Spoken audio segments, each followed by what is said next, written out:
হ্যাঁ, হ্যাঁ, হ্যাঁ, শুনতে পাচ্ছি। চলো তো, 3 ইয়ারি কথার 50 নম্বর এপিসোডে আমরা এসে গেছি। একটা বিশাল বড় মাইল ফলক এই চ্যানেলের 50তম এপিসোড, 50খানা পডকাস্ট করে ফেলেছি। অরিত্রদা, রূপমদা, বলো তোমাদের হুম। কি ফিলিং? 50খানা পডকাস্ট, ইয়ার কি না? যখন এটা আমি প্রথমবার একটা গ্রুপ বানিয়ে সেখানে লিখেছিলাম যে আমাদের এরকম করা উচিত, আমি সবাইকে বলে রাখি, আমি ক্রেডিট নিচ্ছি, আমি প্রথমে বলেছিলাম। আর আমি এটা বহুদিন আগে থেকে অ্যাকচুয়ালি বলছি।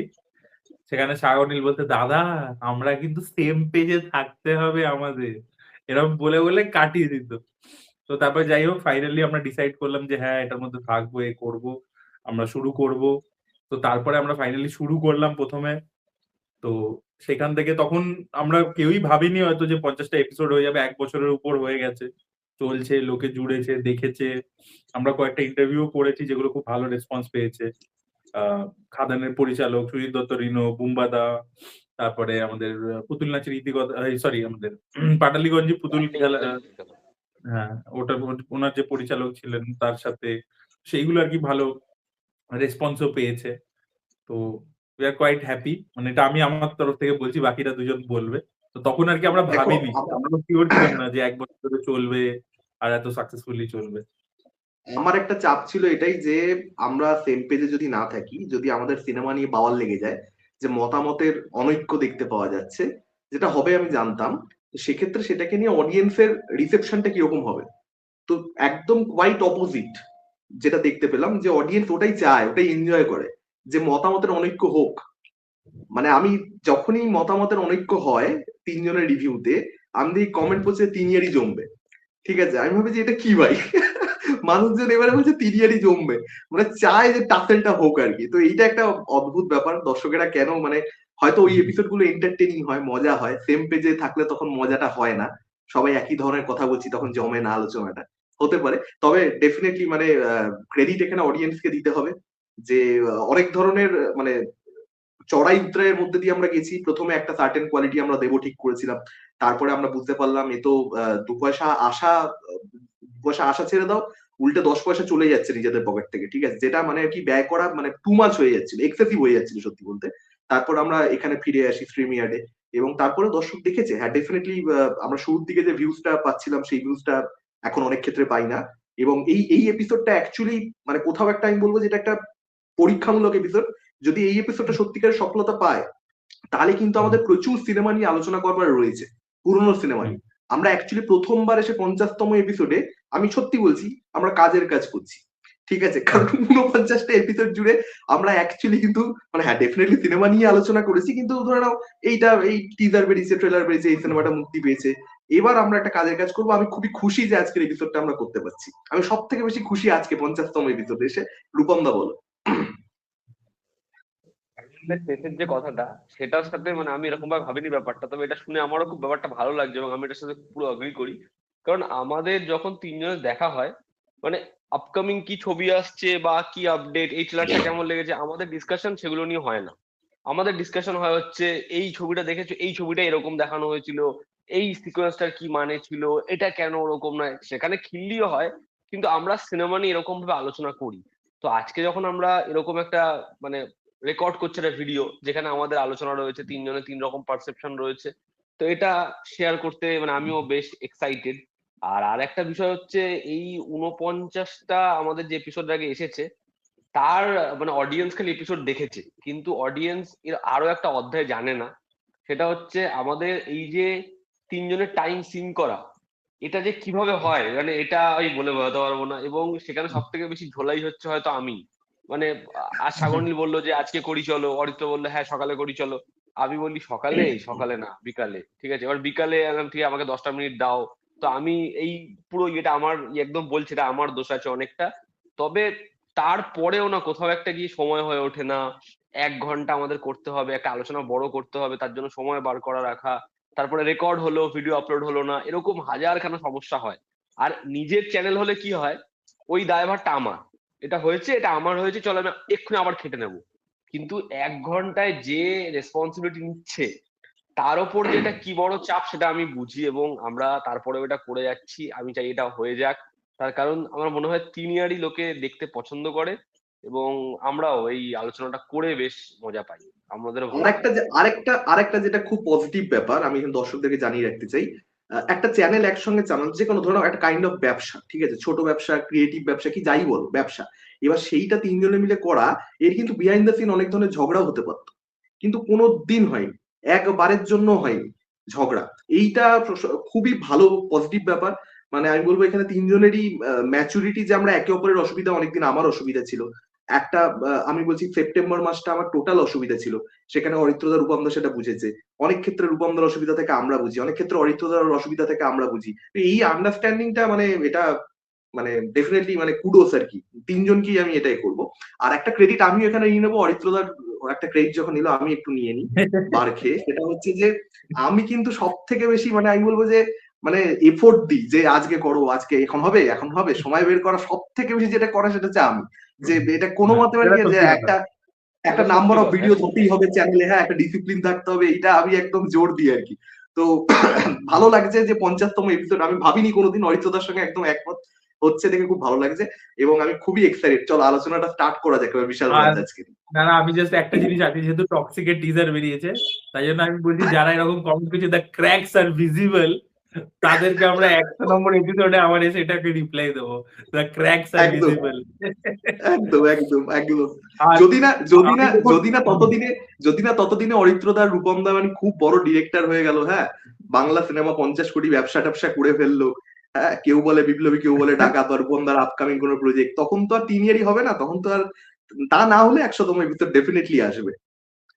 না না, কেন হলেও তো 3 ইয়ারই সাথে কি লিঙ্ক আছে?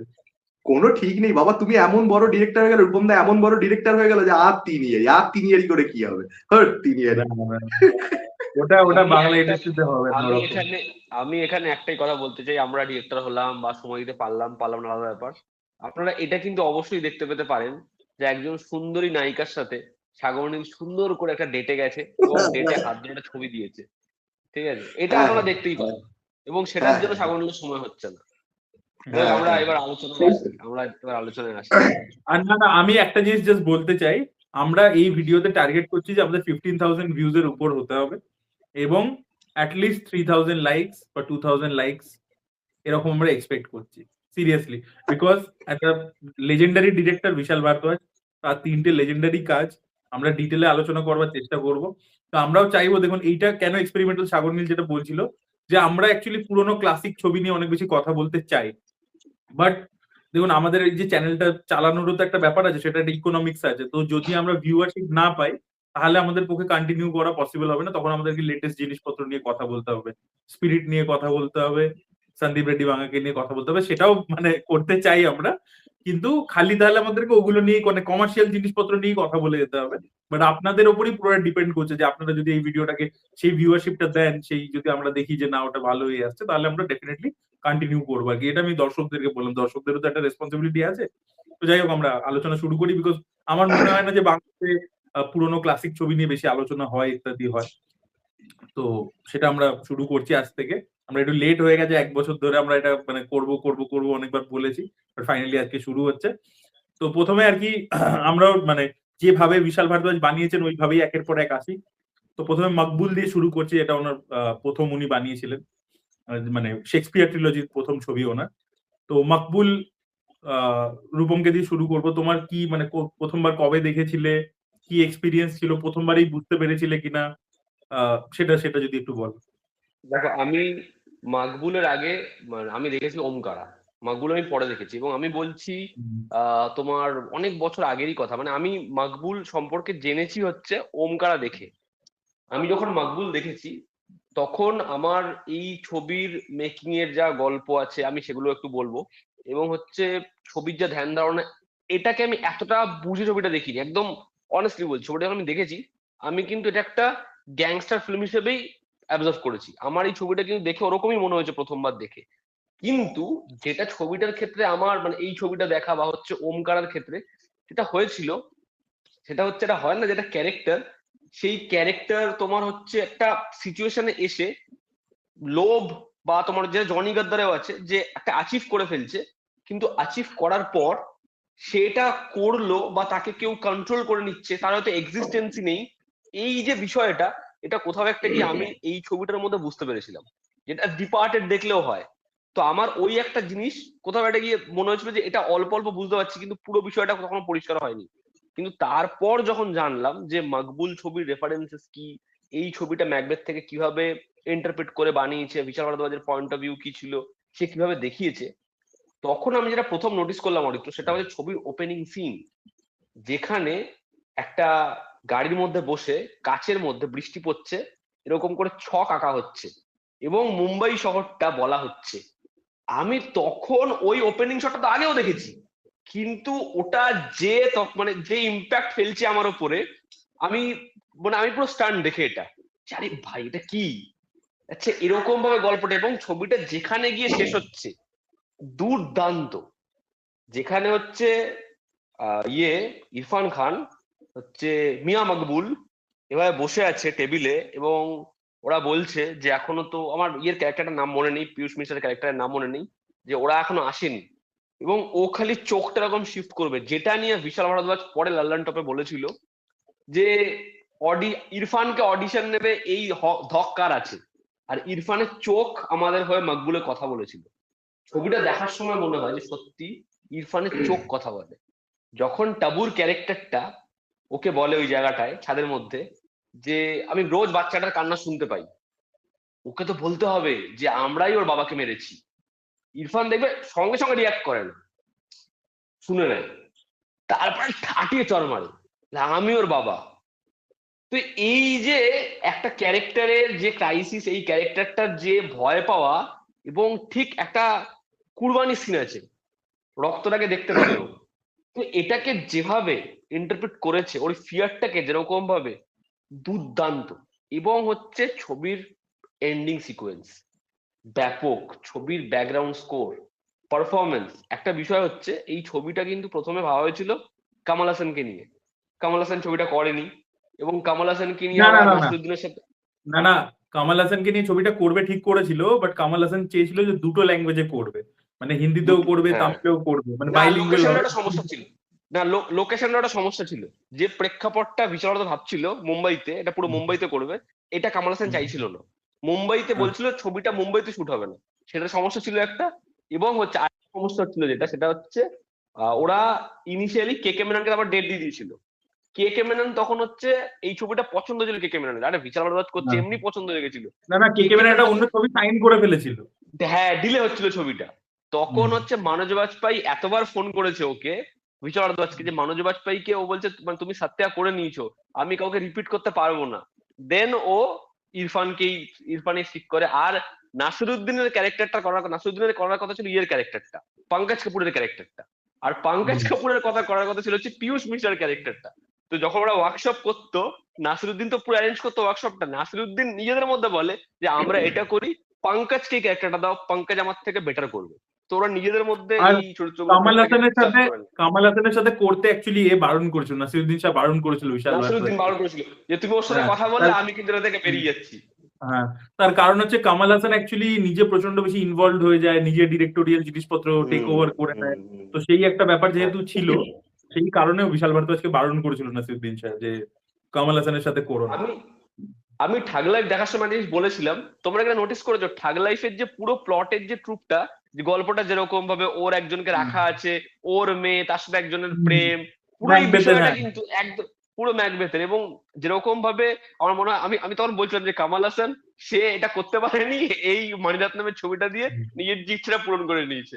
যাই হোক, এটা মানে মকবুল দুর্দান্ত, মানে সেটা শুধুমাত্র কিন্তু ইরফানের ছবি নয়, আমি বলবো যে টাবু একটা জায়গা আছে দেখবে যে ওই বলবে না যে আমি মন্দিরে যাব, আমি খালি পায়ে যাব, তাই জন্য পঙ্কজ করে বেরিয়ে যাবে, এবং ও হ্যাঁ হাঁটবে, দেখবে ইরফান আসবে, ইরফানকে বলবে যে তুমি ওই আমি আমি মানে তোমাকে প্রথম দেখায় বুঝে গেছিলাম তুমি আমায় কিভাবে ভাবো, তুমি তো আমাদেরকে চোখ তুলে তাকাতেই না।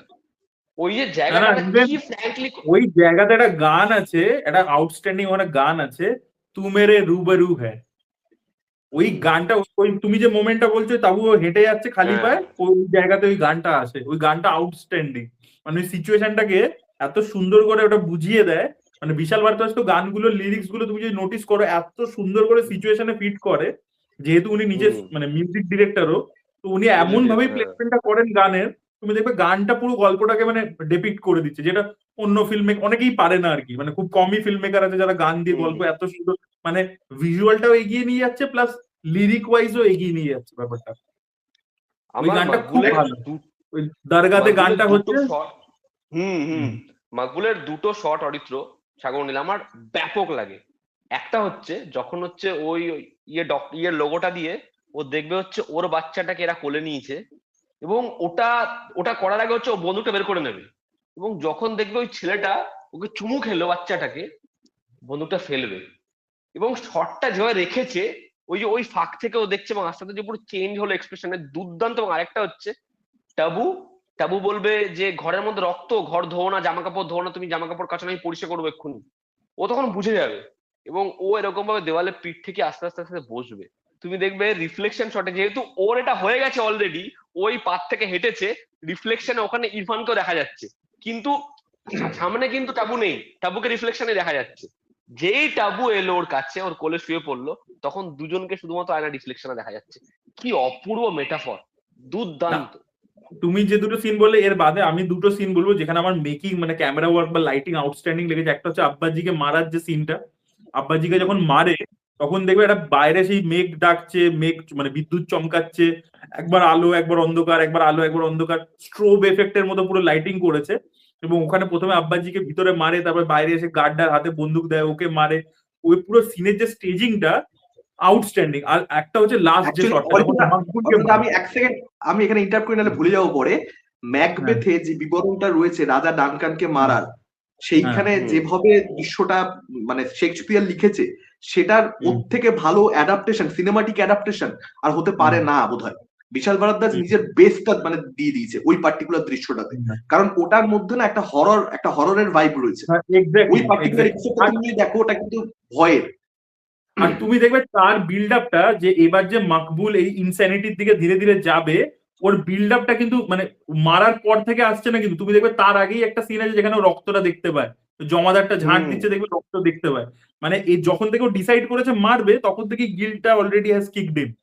তো বিশাল ভারদ্বাজ কিন্তু আগে থেকে ওটা বসানো শুরু করেছে। তুমি দেখবে ইভেন অনির্বাণ ভট্টাচার্য যে মন্দার করেছিল ম্যাকবেথের অ্যাডাপ্টেশন, সেখানেও কিন্তু এটা নেই, মানে গিল্ট কিকস ইন লেটার। এখানে কিন্তু যে মুহূর্ত, আর যেহেতু বিশাল ভারদ্বাজ যে বিল্ড আপটা দিয়েছিল আব্বাজি আর এর মধ্যে যে সম্পর্কটা মকবুলের মধ্যে, সেটা এত স্ট্রং ভাবে বিল্ড করেছে যে মুহূর্ত থেকে ও ডিসাইড করেছে মারবে, সেই মুহূর্ত থেকেই ওর গিল্টটা কিক ইন করে গেছে। আর আরেকটা আমি শর্ট বলবো যেটা আমার আউটস্ট্যান্ডিং লেগেছিল, আমি কপিও করেছিলাম, মানে কপি করবার চেষ্টা করেছিলাম, ডেফিনেটলি বিশাল ভারদ্বাজের ধারে কাছে যাওয়া তো সম্ভব না। সেটা হচ্ছে যে লাস্ট যে শটটা যখন মকবুলকে গুলি মারে পিছন থেকে, ও দেখবে গুলিটা মারে ওর পিওভিতে আমরা সুইচ করে যাই, ওর পুরো সেই একটা কাক উঠছে, আর সাউন্ডটা চেঞ্জ, ওখানে সাউন্ড ডিজাইন আর ক্যামেরাটা যেভাবে পড়ছে। আমি যে নকশাল বলে শর্ট ফিল্মটা বানিয়েছিলাম সৌরভ দাসকে নিয়ে, কনফিউজ পিকচার্স এর ইউটিউবে চ্যানেলে আছে, যারা দেখছেন তারা গিয়ে চেক আউট করে দেখতে পারেন, অনেকে দেখেওছে। ওখানে লাস্টে যখন সৌরভকে গুলি মারে পুলিশ, সৌরভ পড়ছে গঙ্গার ঘাটে, এক্স্যাক্টলি আমরা ওটাই করবার চেষ্টা করেছিলাম, বাট ডেফিনেটলি ওই সাউন্ড ডিজাইন আমরা করতে পারিনি। আর বিশাল ভারদ্বাজের মতো অত ভালো ক্যামেরাও করতে পারিনি অবশ্যই, বাট ওটাকে রিক্রিয়েট করবার চেষ্টা করেছিলাম। তো that shot is very impactful. মানে আমি যখন প্রথমবার দেখেছিলাম, মানে ওটা আমি আরে সালা কি দেখলাম, মানে একটা একটা করে গুলি চলছে, সেই সাউন্ডের সাথে সাথে মাকবুলের নিঃশ্বাস যেভাবে পড়ছে, সেই অনুযায়ী সাউন্ডটা চেঞ্জ হচ্ছে, সেই অনুযায়ী ও পাখির আওয়াজটাও চেঞ্জ হচ্ছে, তার সাথেও ভিজুয়ালটা ব্লারি ব্লারি হচ্ছে, ক্যামেরাটা একদম শেক করে পড়ছে। আউটস্ট্যান্ডিং লেগেছিল আমার এই দুটো সিন, আমি মানে ভুলতে পারবো না মাকবুলের, মানে এত সুন্দর স্টেজিং। ওই যে পার্টিকুলার এপিসোডটা, ক্লাইম্যাক্সটা, মানে অ্যাকচুয়ালি এখানে আমরা একটা পার্টিকুলার সিনেমা নিয়ে আলোচনা করছি, আমরা ঠিক করেছি আগে থেকেই যে আমরা 3টে সিনেমা নিয়ে পরপর আলোচনা করব, একটা একটা করে যাব। কিন্তু তুমি যদি 3টে সিনেমারই ক্লাইম্যাক্স দেখো, ক্লাইম্যাক্সে না গোটা সিনেমাটার যে লেভেলটা, ক্লাইম্যাক্সে জিনিসটা 5-10 লেভেল উপরে চলে যায় 3টে সিনেমার ক্ষেত্রে। এটা কিন্তু একটা অদ্ভুত ব্যাপার। এবং মাকবুলে তুমি যে শটটার কথা বলছো যেখানে ইরফানকে মেরে আফটার অল তাকে গুলি করে মারা হয়, তার আগে ইরফানের একটা ইন্টারভিউতে ইরফান নিজেই বলছিল যে আমি ওই যে দেখছি হসপিটালের ওই কাঁচের দরজা দিয়ে আমি দেখছি বাইরে থেকে, এবং তখন আমার একটা মানে ঘাম, সেটা না মানে ওই দরজায় লেগে যায়, কাছে ওই গ্লাসে লেগে যায়। এবং বলছে যে আমার ওই পারফরমেন্সটা মানে কিছু জিনিস আর কি, মানে তোমাকে আর কি ডিভাইন পাওয়ার মেবি হেল্প করে বা কিছু একটা ইউনিভার্স হেল্প করে, ওটা কিন্তু আমি ভেবে করিনি, কিন্তু ওই যে পার্টিকুলার ওই যে ঘামটা ওটা লেগে যাওয়াতে ওই সিনটা অনেক বেশি ড্রামাটা এলিভেট হয়ে যাচ্ছে। এটা ইরফানের মানে কি ওনার অ্যানালাইসিস ছিল। এবং পরে যখন আমি সিনটা, কারণ ওই এপিসোডটা দেখো এমন বারবার মাকবুল প্রত্যেকবার দেখা সম্ভব হয় না হয়তো সময়ের অভাবে, কিন্তু আমরা ওই এপিসোডটার কাছে কিন্তু অনেকেই হয়তো ফিরে যাই। এবং আমি যখন পরে দেখেছি আমার মনে হচ্ছে যে ভাই ইরফানটা মানে এই জন্যই ইরফান ইরফান যে ওটা নোটিস করেছে, যে ও বুঝতে পেরেছে ওইটাতে আমারও কোথাও একটা পরে মনে হয়েছে, আমি জানি না ইরফান বলার জন্য কিনা, কিন্তু ওইটা কিন্তু একটা মানে সম্পূর্ণ মানে সিনটার ডায়নামিক্সটা বদলে দিচ্ছে। এবং তার সঙ্গে সঙ্গে আরেকটা সিন আমি বলবো, মানে তুমি যদি অ্যাকচুয়ালি একটা সিন কেন, তুমি যদি প্রত্যেকটা দৃশ্যই দেখো, নাসিরুদ্দিন শাহ এবং ওমপুরীর চরিত্রের প্রচন্ড ইম্পর্টেন্ট। ম্যাকবেথের ক্ষেত্রে আমি মনে করি লেডি ম্যাকবেথ প্রচন্ড ইম্পর্টেন্ট, এবং তার সঙ্গে সঙ্গে থ্রি উইচেস প্রচন্ড ইম্পর্টেন্ট ক্যারেক্টার। ব্রিফ মানে থ্রি উইচেস এরও গল্পে অ্যাকচুয়ালি ব্রিফ প্রেজেন্স রয়েছে, এবং এখানে ওদেরও ব্রিফ প্রেজেন্স রয়েছে।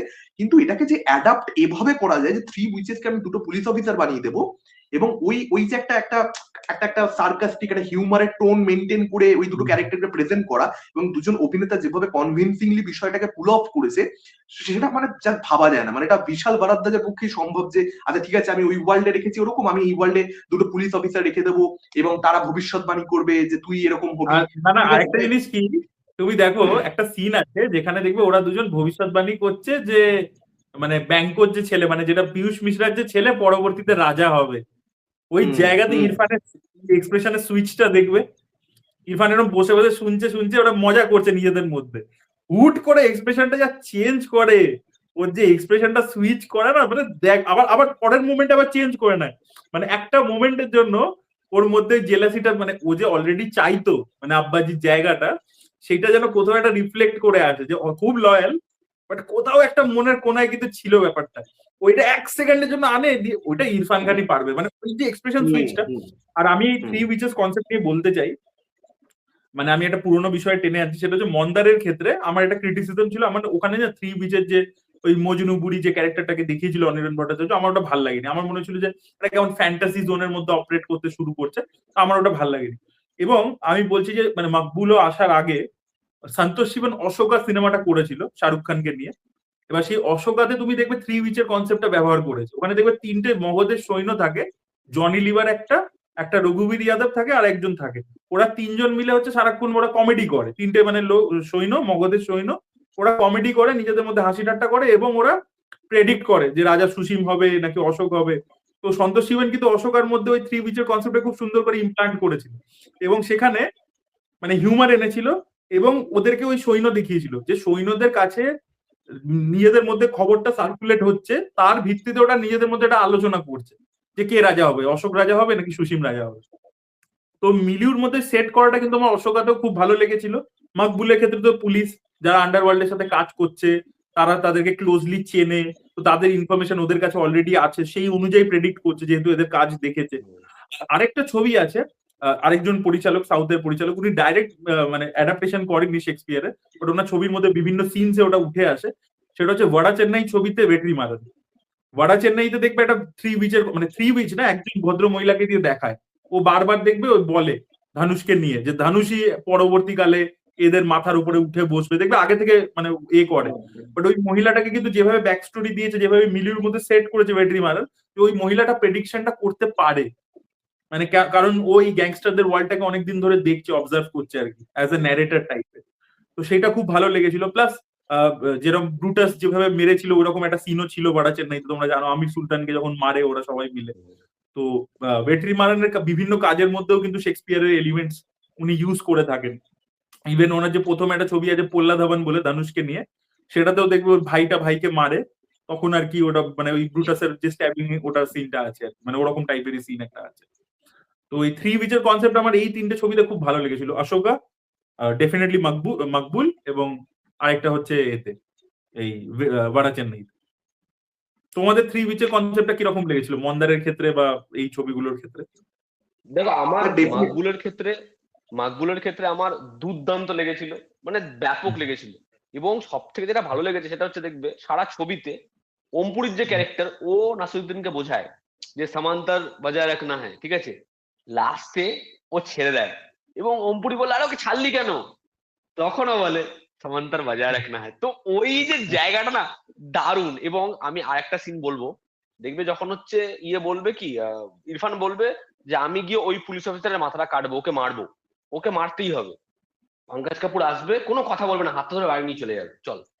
এবং বাড়ির বাইরে এসে সবার সামনে পাবলিকলি বলবে না আমাকে মার, ওকে মারা মানে তো আমাকে মার, আমাকে মার।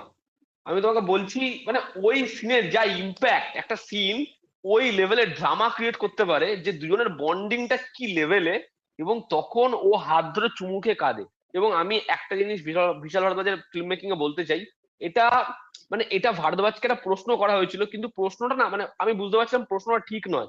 ভারদ্বাজ যে উত্তরটা দিয়েছিল, এবং সেটা তুমি ফিল্ম মেকিং গুলো দেখলে বুঝতে পারবে, প্রত্যেকটা ছবিতে তুমি দেখবে ভারদ্বাজ কখনো ছবির শট চলাকালীন শট কাটে না। দেবগন দেখবে ইয়েতে ওমকারা হোক, বা এখানে দেখবে হচ্ছে ইরফান এসে তোমার পঙ্কজ কাপুর যখন প্রণাম করছে বা ধরো হাতটা চুমু খাচ্ছে, এবার শটটা কি, শটটা রিদম, শটটা কমপ্লিট একটা ক্যারেক্টার, একটা মোশনে রয়েছে, চরিত্রটা কিভাবে এসে কথা বলছে, দেখবে ও কেটে ক্লোজ শটে হাতটা চুমু খাওয়া কখনো দেখায় না, বা কখনো কেটে প্রণাম করা দেখায় না। ওই জার্নিটা কন্টিনিউ রাখে, যে যতটা ফ্রেমে আসলো আসলো, যেটা আসলো না আসলো না। এবার এটাতে ওর যেটা ব্যাখ্যা ছিল, যে ওই যে জায়গাটায় দুটো ক্যারেক্টারকে আমি দেখছি, আমার চোখে ধরা পড়ছে ধরা পড়ছে না, কিন্তু যেটা ধরা পড়ছে না হচ্ছে ইমোশন। যদি আমি ওটা কাটি, ওই ইমোশনটা বেরিয়ে যাবে। আমি বিশ্বাস করো ওটা না মানে একটা লোক এরকম ওর ফিলোসফি, এটা ওর ভাবনা আমি ভাবতেই পারি না, যে ভাই কিভাবে এগুলো ভাবে, মেজার করে কিভাবে। বিশাল ভারদ্বাজের ফ্রেমস, ওর ফিল্ম মেকিং, এবং সেটা যেভাবে ইভলভ করেছে, দুর্দান্ত, দারুণ। মানে আমি ইয়ে নিয়ে অনেক কিছু বলতে চাই, এরপরে ওমকারায় সাগরনীল কমপ্লিট করে নে। না, না, আমার আমি একটা অ্যাকচুয়ালি দেখো, জিনিস বলতে চাই, হ্যাঁ আমি একটা জিনিস অ্যাড করিনি সাগরনীল। আমি অভিষেক চৌবেকে একবার একটা ইন্টারভিউ করেছিলাম। তো অভিষেক হুম চৌবে হুম বলছিল, অভিষেক চৌবে অ্যাসিস্ট্যান্ট ছিল মকবুলে, এবং মানে লিখেও ছিল হ্যাঁ, বিশাল ভারদ্বাজের সাথে। মানে ইট ওয়াজ ইজ সেকেন্ড ফিল্ম আর কি অ্যাজ এ অ্যাসিস্ট্যান্ট। তার আগে মাকড়ি করেছিল। তো এবার অভিষেক চৌবে আমাদেরকে বলছে যে আমি জিজ্ঞেস করেছিলাম যে অনুরাগ কাশ্যপের একটা ক্যামিও থাকার কথা ছিল জানো তো মকবুলে। আচ্ছা, মানে ছবিটাতে দেখবে বলিউড আর আন্ডারওয়ার্ল্ডের নেক্সাসের ব্যাপারে দেখায়। তো প্রথমে হ্যাঁ, সিনেমাটা শুরু হচ্ছে যে ইরফান খান মানে মকবুল অনুরাগ কাশ্যপকে মারছে, গলায় তার ফার জড়িয়ে মারছে, ফোনের তার জড়িয়ে, বিকজ ও সত্যিয়া লিখেছে বলে, মানে সত্যিয়ার রাইটারকে প্রথমে মারছে যে তুই আন্ডারওয়ার্ল্ডকে নিয়ে কেন সিনেমা বানিয়েছিস। এইটা দিয়ে ছবিটা শুরু হওয়ার কথা ছিল, ঠিক আছে। তো ওটা শুটও করেছিল, ওটা অনুরাগকে নিয়ে ওটা শুটও করেছিল। তো ওটাই বলছিল আর কি অভিষেক চৌবে, যে ওটা শুটও করেছিল, তারপরে আর কি ওটা এডিটে ফেলে দেয়, ওটা দেখাতে যায়নি, মানে ওটা সিনেমা থেকে কোথাও গিয়ে বিশাল ভারদ্বাজের মনে ডিসকানেক্টেড হয়ে যাচ্ছিল, তাই জন্য উনি কেটে দিয়েছিলেন পরবর্তীতে, বাট ওটা ছিল, বাট ওই সিনটা থাকলে হেবি মজাদার হতো আর কি। আর আরেকটা জিনিস অভিষেক চৌবে বলেছিল, যে মানে এইটা তুমি দেখো, এটাই হচ্ছে ডিরেকশন। তুমি নোটিস করো একটা আন্ডারওয়ার্ল্ডে তো মুসলিম মাফিয়া তো প্রচুর রয়েছে, হাজি মাস্তান ছিল, করিম লালা ছিল, অনেকেই ছিল, কিন্তু তারা যে ল্যাঙ্গুয়েজে কথা বলছে আব্বাজি, একটা আন্ডারওয়ার্ল্ড ডনের পক্ষে ওই ল্যাঙ্গুয়েজে কথা বলা পসিবল নয়, কিন্তু ও তো পুরো উর্দুতে কথা বলছে, তুমি দেখবে মানে মনে হচ্ছে লোকটা যেন এডুকেটেড টাইপের লোক। এবার একটা ডন কখনো মানে যারা, তুমি যদি করিম লালাকে নিয়ে কোনো বই পড়ো বা কিছু, তারা এইভাবে কিন্তু কথা বলতো না, ঠিক আছে। কিন্তু একে দেখাচ্ছে যে আব্বাজি কাইন্ড অফ একটা পোয়েটের মতো কথা বলে। বলছে ওটাই হচ্ছে বিশাল ভারদ্বাজের ম্যাজিক, যে আমরা কিন্তু এত বছর ধরে কোনো কোয়েশ্চেন করি না যে মকবুলে যে ওরা কথা বলছে, they are not talking like dons, ওরা কিন্তু সত্যার ল্যাঙ্গুয়েজে কথা বলছে না। কিন্তু তুমি নোটিস করো বিকু মাত্রে যে ল্যাঙ্গুয়েজে কথা বলছে, মকবুল আব্বাজি কিন্তু ওই ল্যাঙ্গুয়েজে কথা বলছে, দুটোই কিন্তু বম্বে আন্ডারওয়ার্ল্ডেই সেট। বলছে এটাই হচ্ছে ম্যাজিক, যে তোমাকে এতটা কনভিকশন স্টোরি টেলিং এ, you never ask this question. বলছে this is the difference between realism and realistic. বলছে রিয়েল লাইফে এটা হয় না, but this is realism which is close to reality, but there is a kind of fantasy. বলছে এটাই হচ্ছে এই ফ্যান্টাসি এলিমেন্টটা, যে ওই ডনটা কিন্তু কথা বলছে অ্যাকচুয়ালি উর্দুতে, লাইক আ পোয়েট, যেটা অ্যাকচুয়ালি তো হতে পারে না, বাট উই নেভার কোয়েশ্চেন ইট। তো এটাই দিস ইজ দ্য ম্যাজিক। মানে এখানেই তুমি দেখো, আজকের আগে তুমি ভেবেছিলে এটা কখনো? বাট অভিষেক চৌবে যখন বলছে তার আগে আমিও ভাবিনি, আমি জানি স্যার কি বলছে, আমি তো কোনোদিনও ভাবিনি। তো এটাই আর কি ম্যাজিক ছিল। তো বিশাল বড় এক্সট্রাঅর্ডিনারি বানিয়েছিল মকবুল। সাগরনীল তুমি র্যাপ আপ করো এবার, কি বলবে তুমি বলছিলে। না, আমি অ্যাকচুয়ালি তোমরা বলেই দিয়েছো। আমি যেটা কি একটা বলতে গিয়ে তোমাদের এই এই কথাটা চরিত্র যেটা বললে এটা ভাবতে ভাবতে আমি হারিয়ে ফেললাম আমার পয়েন্টটা, যে সত্যি এটা কখনো ভাবিনি। কিন্তু আমার আমার মানে যেটা হয়তোটা বললাম, আমার এটাই মাথায় মনে হলো যে মেবি ম্যাকবেথের মধ্যে প্রচুর ফ্যান্টাসি এলিমেন্টস রয়েছে, এবং সেটা মেবি ওই ধরনের পোয়েট্রিটা ডিমান্ড করছিল। মানে একটা হুম একটা হয় না যে টোনালিটি, একটা একটা টেক্সচার থাকবে পুরোটার মধ্যে, মানে হুম ওটার মধ্যে দেখবে ওমকার আমি বলবো অনেক বেশি মানে ল্যাঙ্গুয়েজ ওয়াইজ র ম্যাকবেথের থেকে। এবং সেখান থেকে আমি মানে হুম এখান থেকে আমি ওমকারাতেই ধীরে ধীরে আলোচনায় ঢুকে পড়ছি। আহ, আরেকটা জিনিস যেটা আমি বলবো ম্যাকবেথের ক্ষেত্রে, ইনফ্যাক্ট ওমকারের ক্ষেত্রে, হায়দারের ক্ষেত্রে আমি একই কথা বলবো না, সেটা হচ্ছে সিনেমার যেটা কনটেক্সট, মানে যেটা যেটা পটভূমি, সেই অনুযায়ী কিন্তু মানে সেই অনুযায়ী মেজারমেন্ট করে সিনেমাটিক করা, জোর করে সিনেমাটিক করব সেই জন্য সিনেমাটিক করা নয়। মাকবুলের হুম। ক্ষেত্রেও নয়, ওমকারের ক্ষেত্রেও নয়। ওটা যে খুব খানকার গল্প সেই অনুযায়ী মানে আর কি ভিজুয়ালস তৈরি করা, এটা খুব ইম্পর্টেন্ট আমার মনে হয়। মানে করে খুব দেওয়াই যায়, মানে ভালো হায়দার একটা দেখবে কথা যে বললো সাগরদীপ। হ্যাঁ মানে সাগরদীপ করে মানে দেওয়াই এমন যায়। একটা কথা বললো, পুরোপুরি আমি আগ্রি করি কথাটার সাথে। আমি একটা মানে দিক বলছি, ও যে জিনিসটা বলছে যে জোর করে সিনেমাটিক করা, আমি ভেবে দেখো, আমি কয়েকদিন আগে একটা এরকমই কথা বলছিলাম যে তোমার সিনেমার হয়তো রিকোয়ারমেন্ট নেই এটা, তুমি যে ওই রনেসটা ফিল করাবে, ওই যে রূঢ়তা ফিল করাবে, তুমি ভাবো না ওমকার ফার্স্ট শটটা কি, একটা রূঢ় জমি, একটা উঁচু একটা ইমারত, তার সামনে বসে রয়েছে, ইয়ের পয়েন্ট অফ ভিউ থেকে আমরা দেখতে পাচ্ছি ওই নতুন বর দীপক দেবরালের মুখের সামনে থেকে ওটা সরাচ্ছে, এবং ওই যে বাহুবলীদের যে জায়গাটা জায়গাটা যেমন একটা রুক্ষ জায়গা, ওই জায়গাটা তোমাকে বুঝিয়ে দিচ্ছে, পুরো এস্টাবলিশ করে দিল জায়গাটা। এবার তুমি বলো অরিত্র, তোমার রিকোয়ারমেন্ট নেই সুন্দর বিউটিফুল প্রেমের, তোমাকে ওটা বোঝাতে হবে যে শটটা দেখলে যেন লোকের চোখ ধাঁধিয়ে যায়, যেটা দেখছে মানে তুমি কোনটা ভাববে, যে আমি প্রত্যেকটা শট এমন নেবো যেন পেন্টিং এর মতো, না প্রত্যেকটা শট এমন নেবো যে ওটা গল্পটাকে জীবন্ত করবে, গল্পটাকে কিছু সার্ভ করবে, তাহলে ওটাই তো হবে ভিজুয়ালি স্টোরি টেলিং।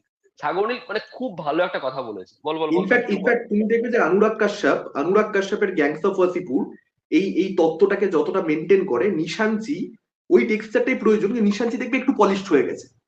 কারণ আমার মেবি মনে হয় যে অনুরাগ কাশ্যপ হয়তো বয়স হয়ে গেছে, আর ওই যে ওল্ড স্কুল ফিল্ম মেকিং যেটা কাশ্যপ ইউজ টু ছিল, হয়তো সেটা করতে গেলে যে পরিমাণ লেবার যায়, পরিশ্রম যায়, সেটার বয়স আর কাশ্যপের নেই।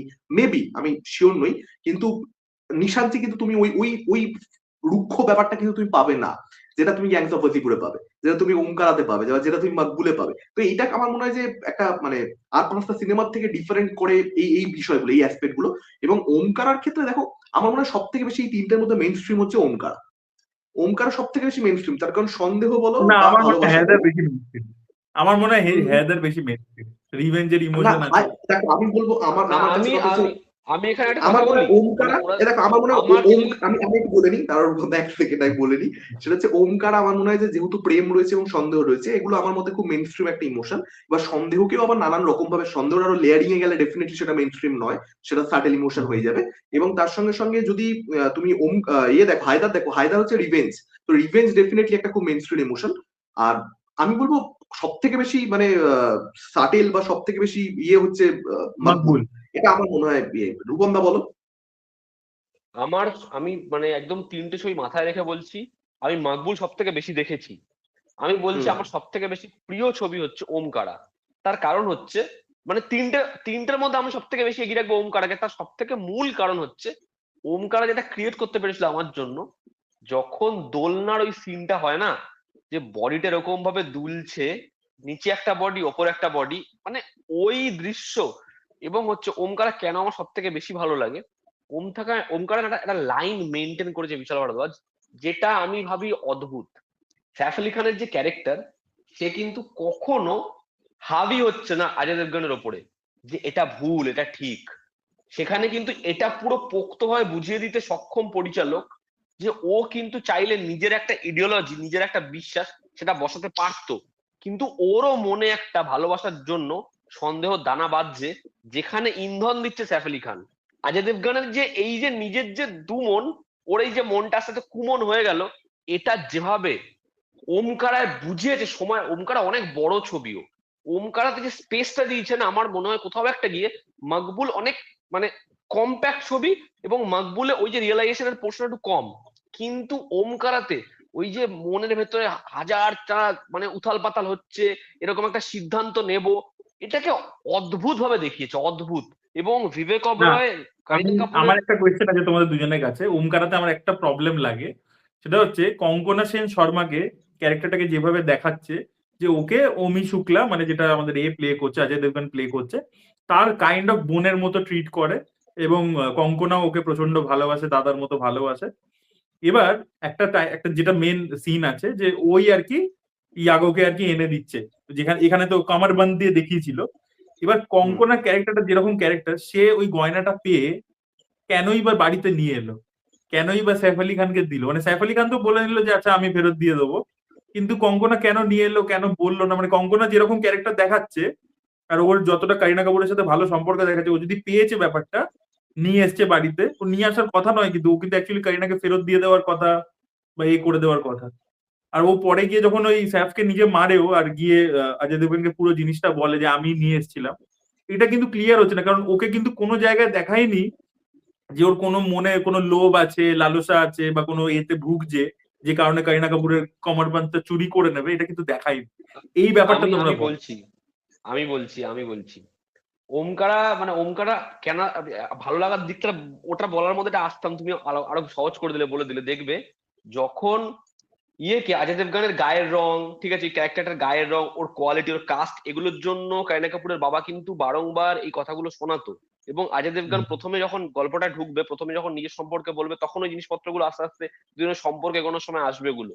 দেখবে যখন গায়ে হলুদ হবে না, যখন ও খুব খুশি থাকবে, দেখবে কঙ্কনের একটা দেখা থাকবে যে আজকে অজয়ের ক্যারেক্টারটা, ওমকারা এত খুশি, দেখবে ভালো করে দেখবে ওই জায়গাটা থাকবে, কিন্তু ওর কিন্তু মনেটা সুপ্ত বাসনা থাকবে ওই ওমকারার জন্য। এবং একটাই বিষয়, যখন হচ্ছে কারিনাকে সবাই ভালোবাসবে, সবাই ওকে নিয়ে এত প্রশংসা করবে, ওর গায়ের রঙের জন্যই বলবে। এবং যেটা হচ্ছে এই চরিত্রটার মধ্যে থাকবে যে ওটা পরেও এত সুন্দরী, ওটা কি আমাকে মানাতো না, ওই জন্যই ওটা আনবে। যে ওই জিনিসটা যদি আমি পড়তাম, তাহলে কি অজয় আমার হতো, ওমকারা কি আমার হতো, না, ওইটার জন্য ও অজয়কে কি আনবে। ও ওইভাবে ওই নজরে দেখতো? সেটা কিন্তু হ্যাঁ, হ্যাঁ। এস্টাবলিশ করেনি। না, না, না, ওটা কিন্তু এস্টাবলিশ করেছে যে কঙ্কনার কিন্তু একটা চাওয়া ছিল অজয়ের ক্যারেক্টারের উপর, ওমকারের উপরে।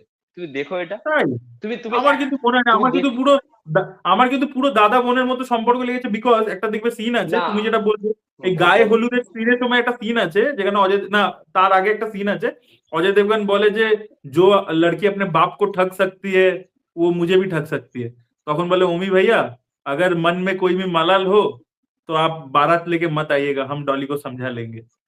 তো আমার কিন্তু মানে মনে হয়নি কোনো জায়গাতেই যে ও কিন্তু অজয় দেবগনকে ওই সেন্সে দেখছে বলে, মানে আমি ছবিটা না, দেখে না, এটা বুঝতে এটা পারছি। এটা এটা বুঝতে এটা পেরেছো আমার এটা? আমার এটা মনে না হয়। না, রূপমদা যেটা বলছে, রূপমদা যেটা হ্যাঁ, বলছে, আমার কিন্তু ওমকারা, মানে বিশাল ভারদ্বাজের এই ট্রিলজির মধ্যে ওমকারা, আমার সব থেকে বেশি বন্ধুরা ওমকারা দেখেছে।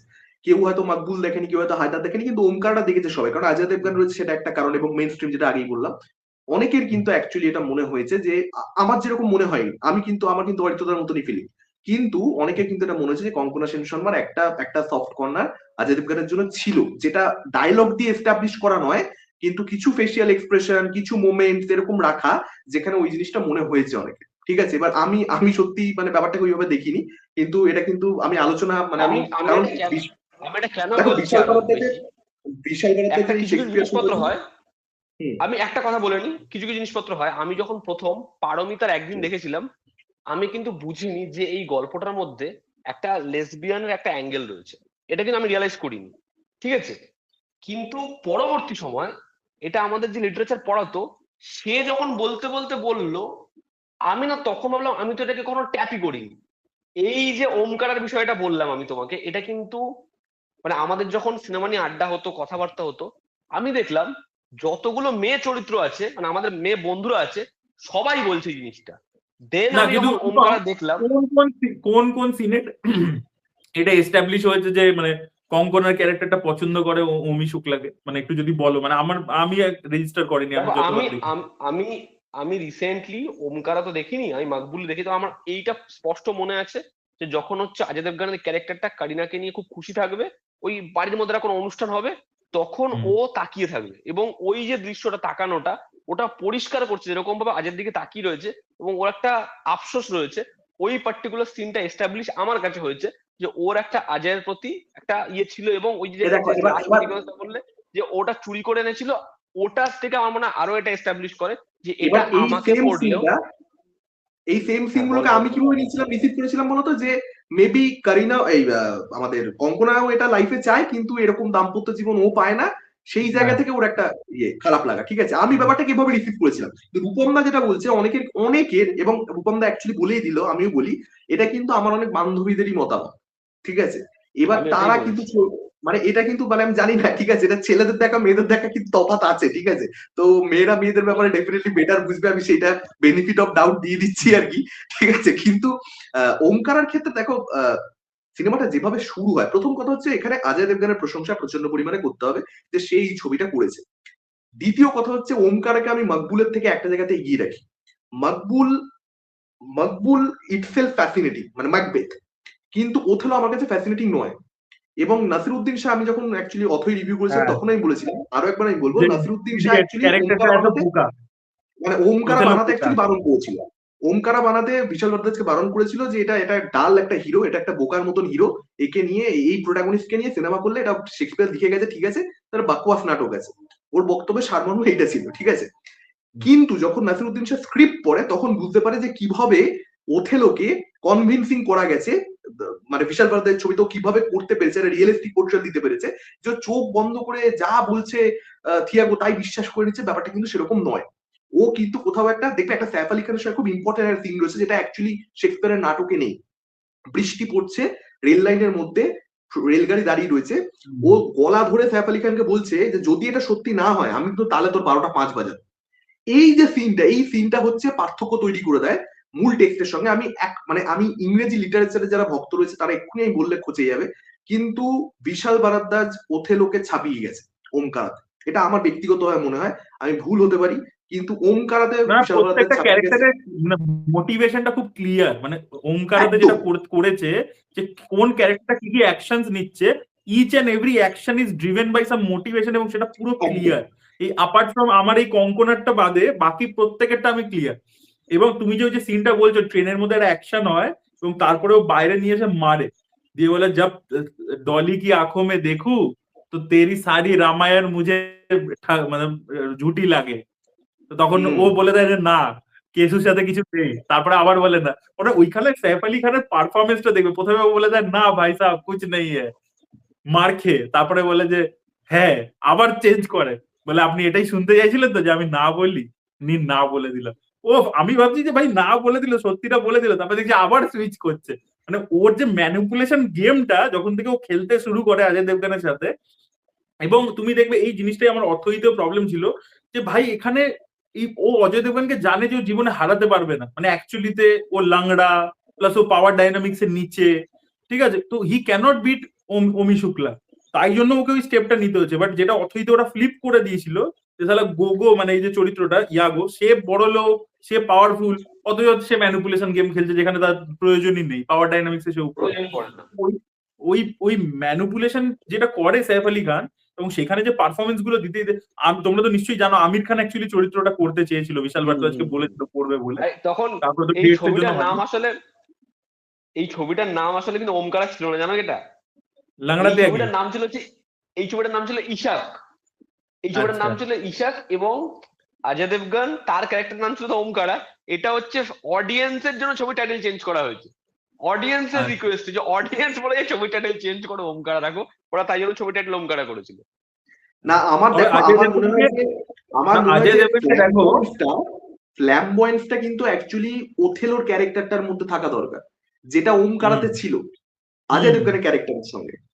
আর সব থেকে বড় কথা হচ্ছে ভিজুয়াল স্টোরি টেলিং, সেটা তুমি মকবুলের ক্লাইম্যাক্স দেখো, কিংবা আমি বলছি এখানে একটা খুব ইম্প্যাক্টফুল সিন রয়েছে ওমকারার মধ্যে, যেখানে ওই বড় মন্দিরের মধ্যে বিবেক ওবেরয়কে ও হচ্ছে তোমার বানিয়ে দেয় কমান্ডার, কিন্তু তখন সৈফ আলী খানের যে ফেসিয়াল এক্সপ্রেশনটা, এবং তার পরবর্তীতে ওই যে কাচের সামনে যে দৃশ্যটা, যেটা অ্যাকচুয়ালি অনির্বাণ ভট্টাচার্য ট্রিবিউট দিয়েছিল যে দৃশ্যটাকে, ওইটা হচ্ছে ভিজুয়াল স্টোরি টেলিং, যে কিছু ডায়লগ নেই কিন্তু ওখানে কি ফিল করলো সৈফ আলী খান, ওখানে মোটিভেশনটা পুরো ক্লিয়ার। তারপরে গোটা ছবি জুড়ে সৈফ আলী খান যা করে। মোটিভেশন তার আগে আরেকটা আমি তোমাকে শর্টের কথা বলছি, যেখানে কেসু ফিরাঙ্গির মাথায় ও লাগিয়ে পৈতেরা পরিয়ে দেয়, বাহুবলী ঘোষিত করে দেয় ওকে, তারপরের শটটা দেখেছো সাইফ আলী খান নাচছে পাবলিকের সাথে, করে নাচছে, তারপরে কাট্টু ফাট করে দেখাচ্ছে দাঁড়িয়ে আছে আয়নার সামনে, কাঁচটা ভাঙলো, নিজের মাথায় রক্তটা লাগিয়ে দিল, মানে যেটা অ্যাকচুয়ালি পজিশনটা ওর পাওয়ার কথা ছিল। মানে ওই যে সুইচটা মানে ফাট করে কেটে দেখবে জাম্প কাটে যায়, মানে একটু আগেও নাচছে ওদের সামনে, কিন্তু দেখাচ্ছে যে হেভি আনন্দে আছে।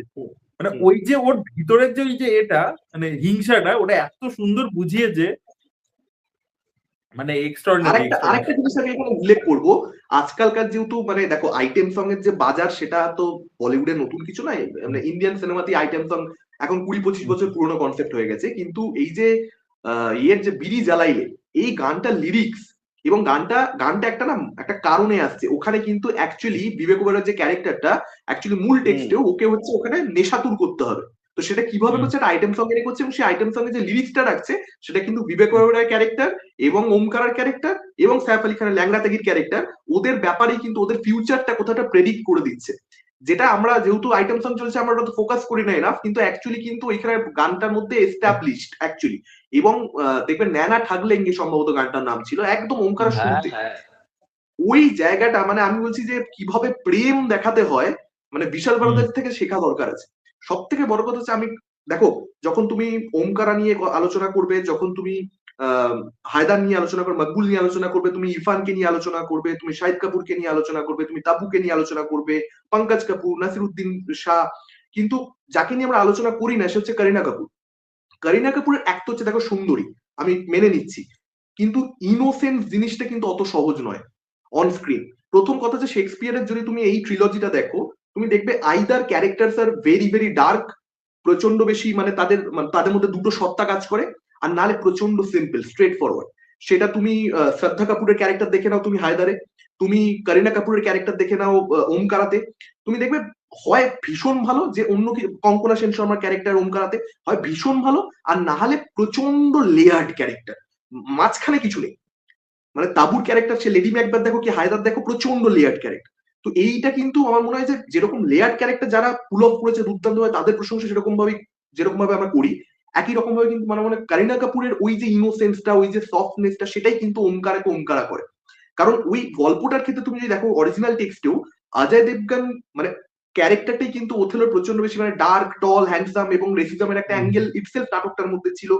এবং সেটার জন্য কিন্তু ওই সাদা এবং কালোর যে কন্ট্রাস্টটা, মানে ডেফিনেটলি রেসিস্ট কথাবার্তা হয়ে যাচ্ছে, কিন্তু এটা কিন্তু দরকার ছিল। এবং সেটাই কিন্তু বিউটি, যে অজয় দেবগনের যে ম্যাসকুলিনিটি এবং করিনা কাপুরের যে ফেমিনিটি, এটা দরকার ছিল গল্পটা। তো কাস্টিং এর প্রশংসা এখানে করতেই হবে, মানে ব্রিলিয়ান্ট কাস্টিং, একটা ভাবা যায় না এরকম কাজ। একটা করিনা কাপুরের ডায়লগ আছে, ওই ডায়লগটা হচ্ছে পুরো করিনা কাপুরের ক্যারেক্টারটাকে পুরো ওখানেই পুরোপুরি ব্যাখ্যা করে দেয়, যে अगर चांद आधा हो जाए तब भी वो चांद रहता है।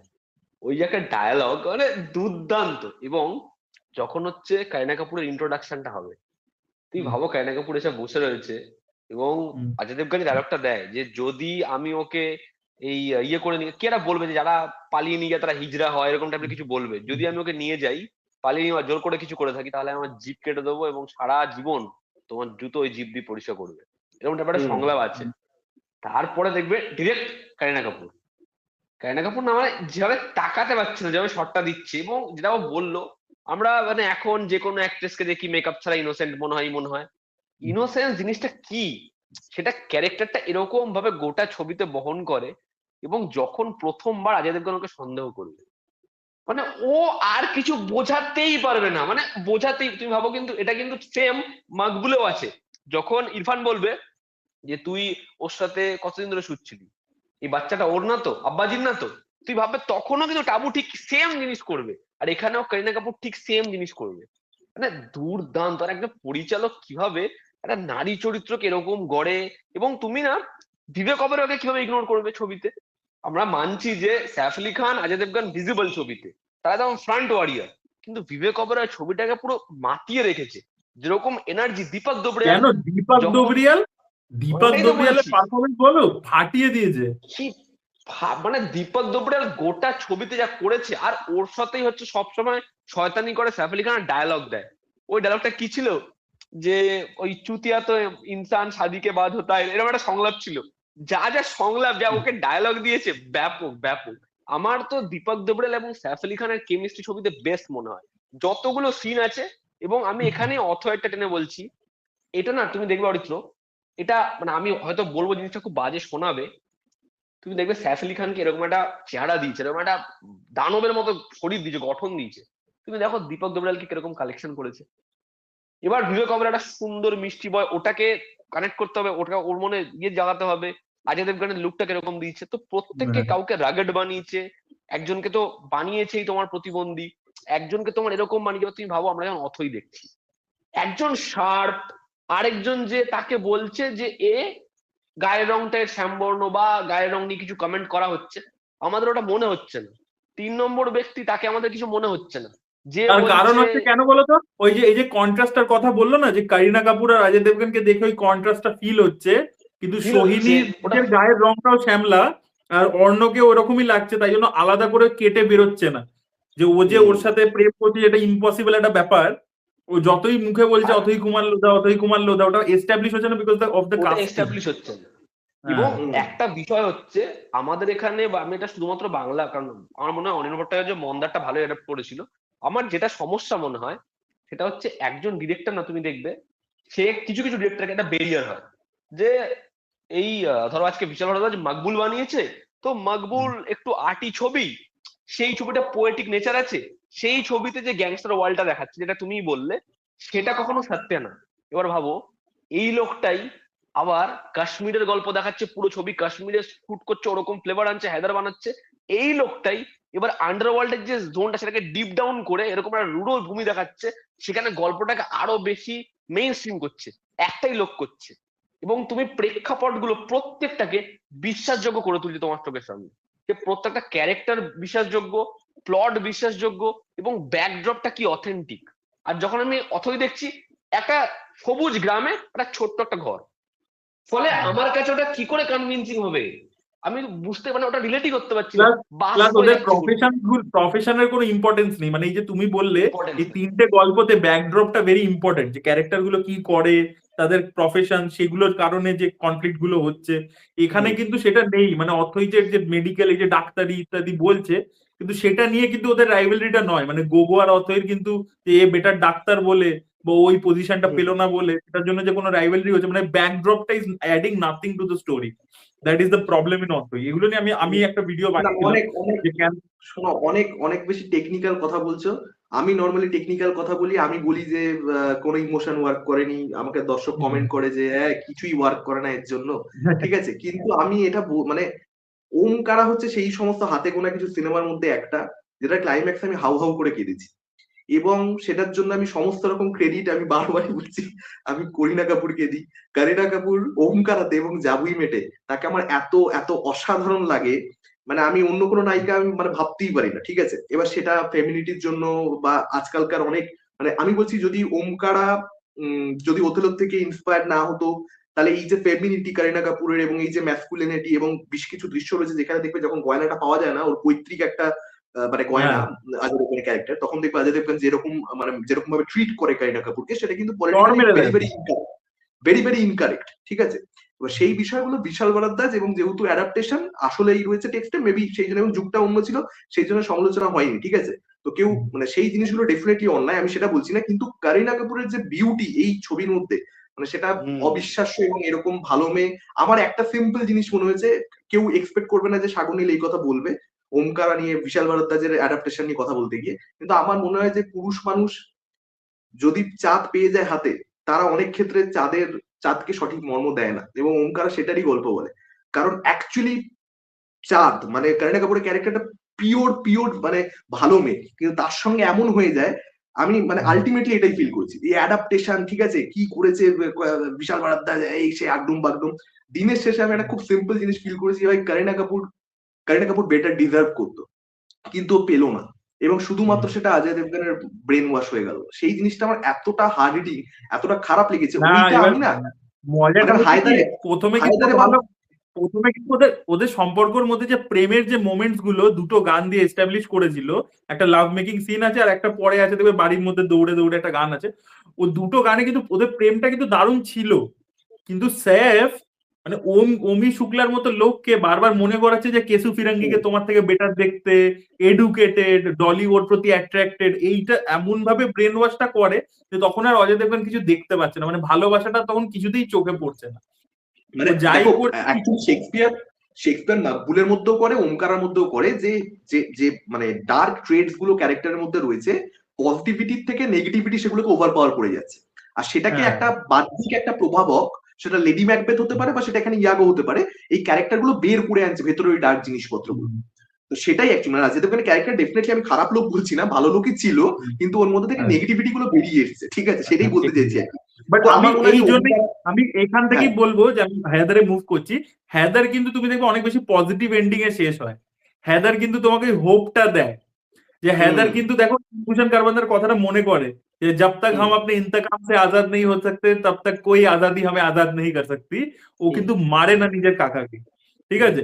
তুমি দেখবে না ওর ওমকারের কিন্তু অ্যাকচুয়ালি ওই এন্ডিং জায়গাটা ডার্ক। অর্থাৎ ওই দৃশ্যটা দেখবো দুটো কথাই মনে পড়ে, একটা ওকে রুহুদার কি বলেছে এবং হ্যাঁ, ওকে ওর মা কি বলেছে, কিন্তু ও একটা একটা অপশন চয়েস করে নেয় আর কি, হায়দার। হ্যাঁ। এবং এবং দেখো তো हैदर অ্যাডাপ্টেশন কিন্তু মানে, ওই জন্য আমার মনে হয় অনেক বেশি মেইনস্ট্রিম।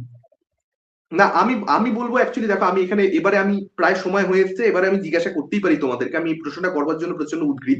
রূপম দা অলরেডি উত্তর দিয়ে দিচ্ছে ওমকারা, আমিও পার্সোনাল ফেভারিট হিসেবে অলরেডি বুঝতেই পেরে গেছি আমি ওমকারাকে এগিয়ে রাখবো।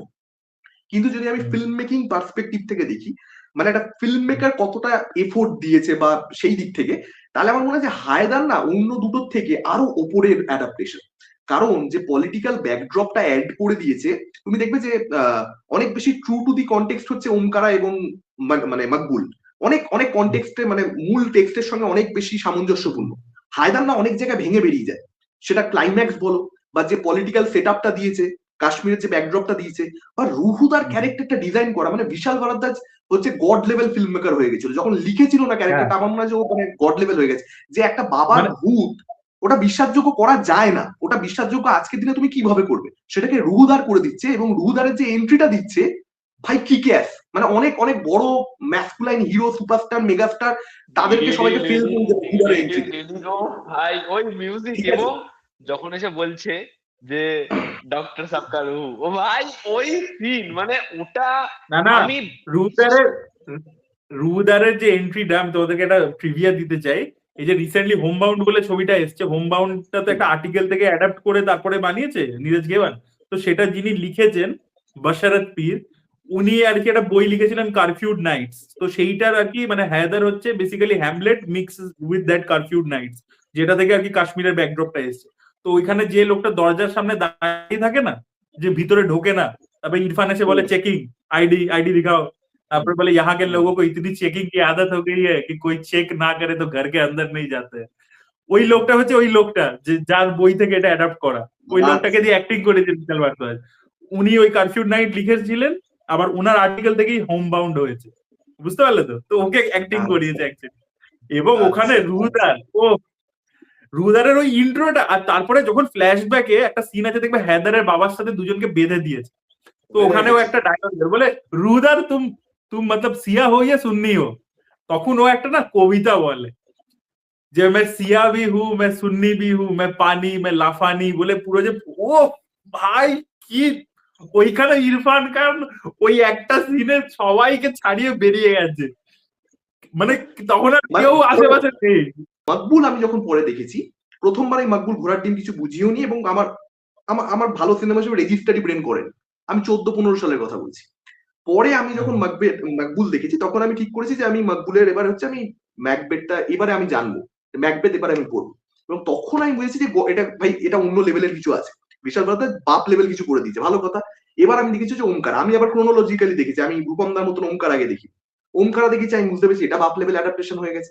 এবার আমি যখন দেখছি হচ্ছে হায়দার, আমি তখন কিন্তু আমি যখন হায়দার আমি কিন্তু সিনেমা আগে দেখেছি তারপরে টেক্সট, আমি কিন্তু হ্যামলেট সম্পর্কে জানি না। এবার আমি ভাবছি তাহলে রুহুদারটা মানে ক্যারেক্টারটা কি কি নাম কি ছিল। এবার আমি বলছি আমি পুরো সেম আমার সাথে আমার হয়েছে মাথা যেটা খারাপ বলছে। হয়ে গেছে যে রুহুদারকে এইভাবে অ্যাডাপ্ট করে দিয়েছে, আমি ভাবতেই পারি যে রুহুদারকে এইভাবে অ্যাডাপ্ট করে দিয়েছে। এটা এটা মানে বিশাল ভারদ্বাজ মানে অন্য অন্য লিগে চলে গেছে, মানে হায়দার আমি বিশাল বলবো যে ভারদ্বাজ এবং ইরফান একটা ছোট্ট বিষয় আমি বলবো, সেটা হচ্ছে যখন ইয়ে প্রডিউস করেছে বিশাল ভারদ্বাজ, এই কাশ্যপের ছবিটা নো স্মোকিং প্রডিউস করেছে। আসলে নো স্মোকিং এর কেসটা কি হয়েছে, কাশ্যপ এসে ওর সেটে খালি গালাগালি করতো, ইয়ের সেটে এসে, ভারদ্বাজের সেটে এসে, যে এই ইন্ডাস্ট্রি এরকম, ইন্ডাস্ট্রি এরকম। তখন বলে তুই কি চাস, বললে আমি এতগুলো স্ক্রিপ্ট দিয়েছি, কেউ ছবি বানাবে না, আমি একটা ছবি বানাতে চাই। বলে কি ছবি, নো স্মোকিং। তখন বলে ঠিক আছে আমি প্রডিউসারের সাথে বসাচ্ছি, ছবিটা বানা। এবার প্রডিউসার জোগাড় করে দেয়, প্রডিউসার এসে ওর সেটে বলে যে আরে ভাই কি ডিরেক্টর দিয়েছো, এ কাজই করতে পারে না, কি কাজ আমরা কেউ বুঝি না।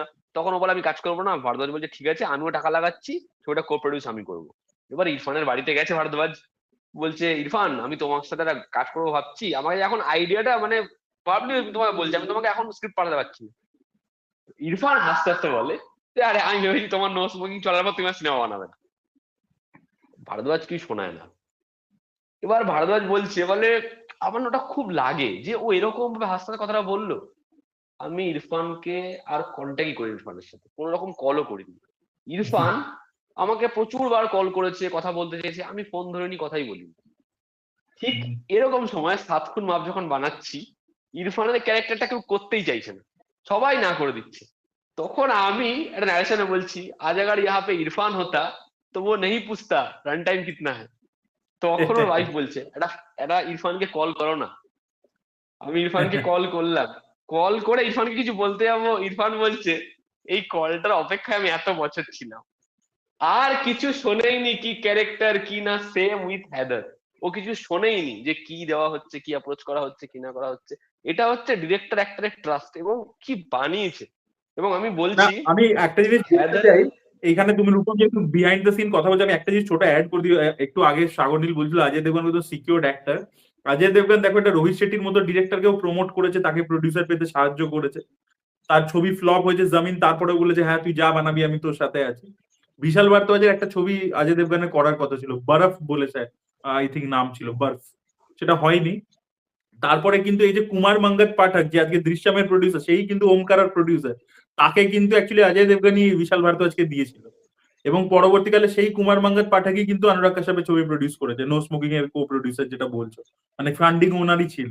তো অজয় দেবগন কিন্তু এইভাবে কিন্তু হেল্প করেছে। তুমি দেখো একটা দিকে রোহিত শেট্টির মতো কমার্শিয়াল ফিল্ম মেকার এবং একটা দিকে বিশাল ভারদ্বাজের মতো ডিরেক্টর, তো তাদের দুজনকেই কিন্তু ইকুয়ালি সাপোর্ট করেছে। তো এইটা হচ্ছে অজয় দেবগন যেহেতু নিজে একজন ফিল্ম মেকার হিসেবে ভাবে, তো এইটা কিন্তু অজয় দেবগনের বিশাল বড় প্লাস পয়েন্ট। যাই হোক, রূপম বলো।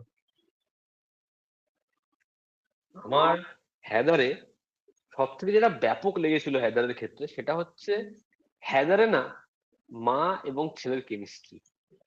মানে সেটা মানে সেটা ধরো আমরা কেউ বিশ্বাস করি না সেটাই, কিন্তু সেটা না অদ্ভুত ভাবে অরিত্র সাগর নীল ছবিতে বিশ্বাসযোগ্য বানিয়েছে। এবং ওটা কিভাবে বানিয়েছে আমি জানি না, মানে আমি ছবিটা যখন দেখছি হ্যাদার, তাবু এবং শাহিদ কাপুরের যতগুলো সিকোয়েন্স রয়েছে, এবং ইভেন কে ক্যামেরনের যতগুলো সিকোয়েন্স রয়েছে, তুমি দেখবে ওখানে না ওরা কথা বলতে বলতে মনে হয় কি হারিয়ে যাচ্ছে, যে ওগুলো মনে হয় সংলাপে থাকতেই পারে না, যে কথাগুলো বলছে, যে ওরা হিউম্যান ড্রামাটা ক্রিয়েট করছে, ওটা থাকতে পারে না। এবং তুমি ভাবো একজন অ্যাক্টর হবে তো হবে শাহিদ কাপুরের মতো হওয়ার, আমি শাহিদ কাপুরকে কেন তো প্রেস করি, একটা পার্টিকুলার সিনের জন্য যেখানে ওর চুল কাটার কথা ওকে বলা হয়নি, ওকে ওসব কিছু বলা হয়নি, লোকে শুটিং দেখতে ভিড় করেছে। এবার ও বুঝতে পারছে ভারদ্বাজ ওই ভিড়টাকে কাজে লাগাবে। ও 3-4 ঘন্টা বলছে এই মনোলগটা আমি একটা টেকে দেবো, এই মনোলগটা তোমরা নাও, একটা টেকে নাও, পাবলিকের ভিড়টা তুমি কাজে লাগাবে, আমি ন্যাড়া হয়ে যাচ্ছি, ন্যাড়া হলে খুব ভালো লাগবে, জিনিসটা ভালো যাবে। এটা অন স্পট একজন অ্যাক্টর সে ইমপ্রুভ করছে, এবং সেটাতে ডিরেক্টর বুঝতে পারছে যে কি করতে পারে। এবং ওটাও 3-4 ঘন্টা সবার থেকে দূরে গিয়ে, মানে আলাদা হয়ে গিয়ে ওটা রিহার্স ফিহার্স করে আসে, ফেরা ফেরা হয়ে আসে, ডিরেক্টর দেখে উড়ে যায়, পুরো ওরম লোক সবাই শুটিং দেখতে এসছে। ওটাকে একটা সিন বানিয়ে তুমি ভাবো আজকেও ওই দৃশ্যটা কি, মানে হ্যাদার বলতে গেলে সবার আগে আমার কাছে ওই দৃশ্যটা আসে। তো ওই পার্টিকুলার মনোলগটা দারুণ, জাস্ট অভাবনীয়। এবং ছবির ওপেনিং সিন যখন হচ্ছে বাবাকে নিয়ে যাওয়া হচ্ছে, কাট কাট কাট কাট করে ওই হ্যান্ডেল শট, ব্যাপক একটা গোটা ছবি। ওটাই প্রথম ছবি ছিল যেটা কাশ্মীরে পুরো শুট করেছিল, মানে হিন্দি ছবি হিসাবে। ওরকম ছবি যেটার জন্য শাহিদ কাপুর এবং বিশাল ভারদ্বাজ, মাকবুলে একটা জিনিস বলি, মাকবুলে কিন্তু বিশাল ভারদ্বাজ 30 লাখ টাকা নিজের রেমুনারেশন ছবির পোস্ট প্রোডাকশনে ঢুকিয়ে দেয়, কারণ আর ছবির এত টাকা বেড়ে গেছিল, মানে ওদের পোস্টের খরচা উঠছিল না, মিউজিকের টাকা, লিরিক্সের টাকা, ডিরেকশনের টাকা, টাকা নেয়নি, টাকা ঢুকিয়ে দিয়েছে। শাহিদ কাপুরকে বলে, শাহিদ আমরা দুজন ফিসটা নেবো না, শাহিদ রেমুনারেশন নেয় না, ভারদ্বাজের রেমুনারেশন নেয় না জন্য। তো আমি হ্যাদার শাহিদের, হায়দারের জন্য তো আমি হায়দার মনে করি হচ্ছে, হায়দারের ক্ষেত্রে না আমার কাছে এটা সেম, যে হায়দার আমি যখন সেকেন্ড টাইম দেখেছি, থার্ড টাইম দেখেছি, হায়দার হচ্ছে ওই ওল্ড ওয়াইনের মতো, যেটা আস্তে আস্তে আস্তে আস্তে চলেছে। এবং একদম সেম জিনিস হচ্ছে সাগরনের মতো আমার, আমি বুঝতেই পারিনি ইরফানের ক্যারেক্টারটা কে প্রথমবার, কারণ আমি যখন পড়ছি আমি ভাবছি এটা এরকম ভাবে অ্যাডাপ্ট করলো চরিত্রটাকে, এরকম একটা ক্যারেক্টার ঢুকিয়ে দিল।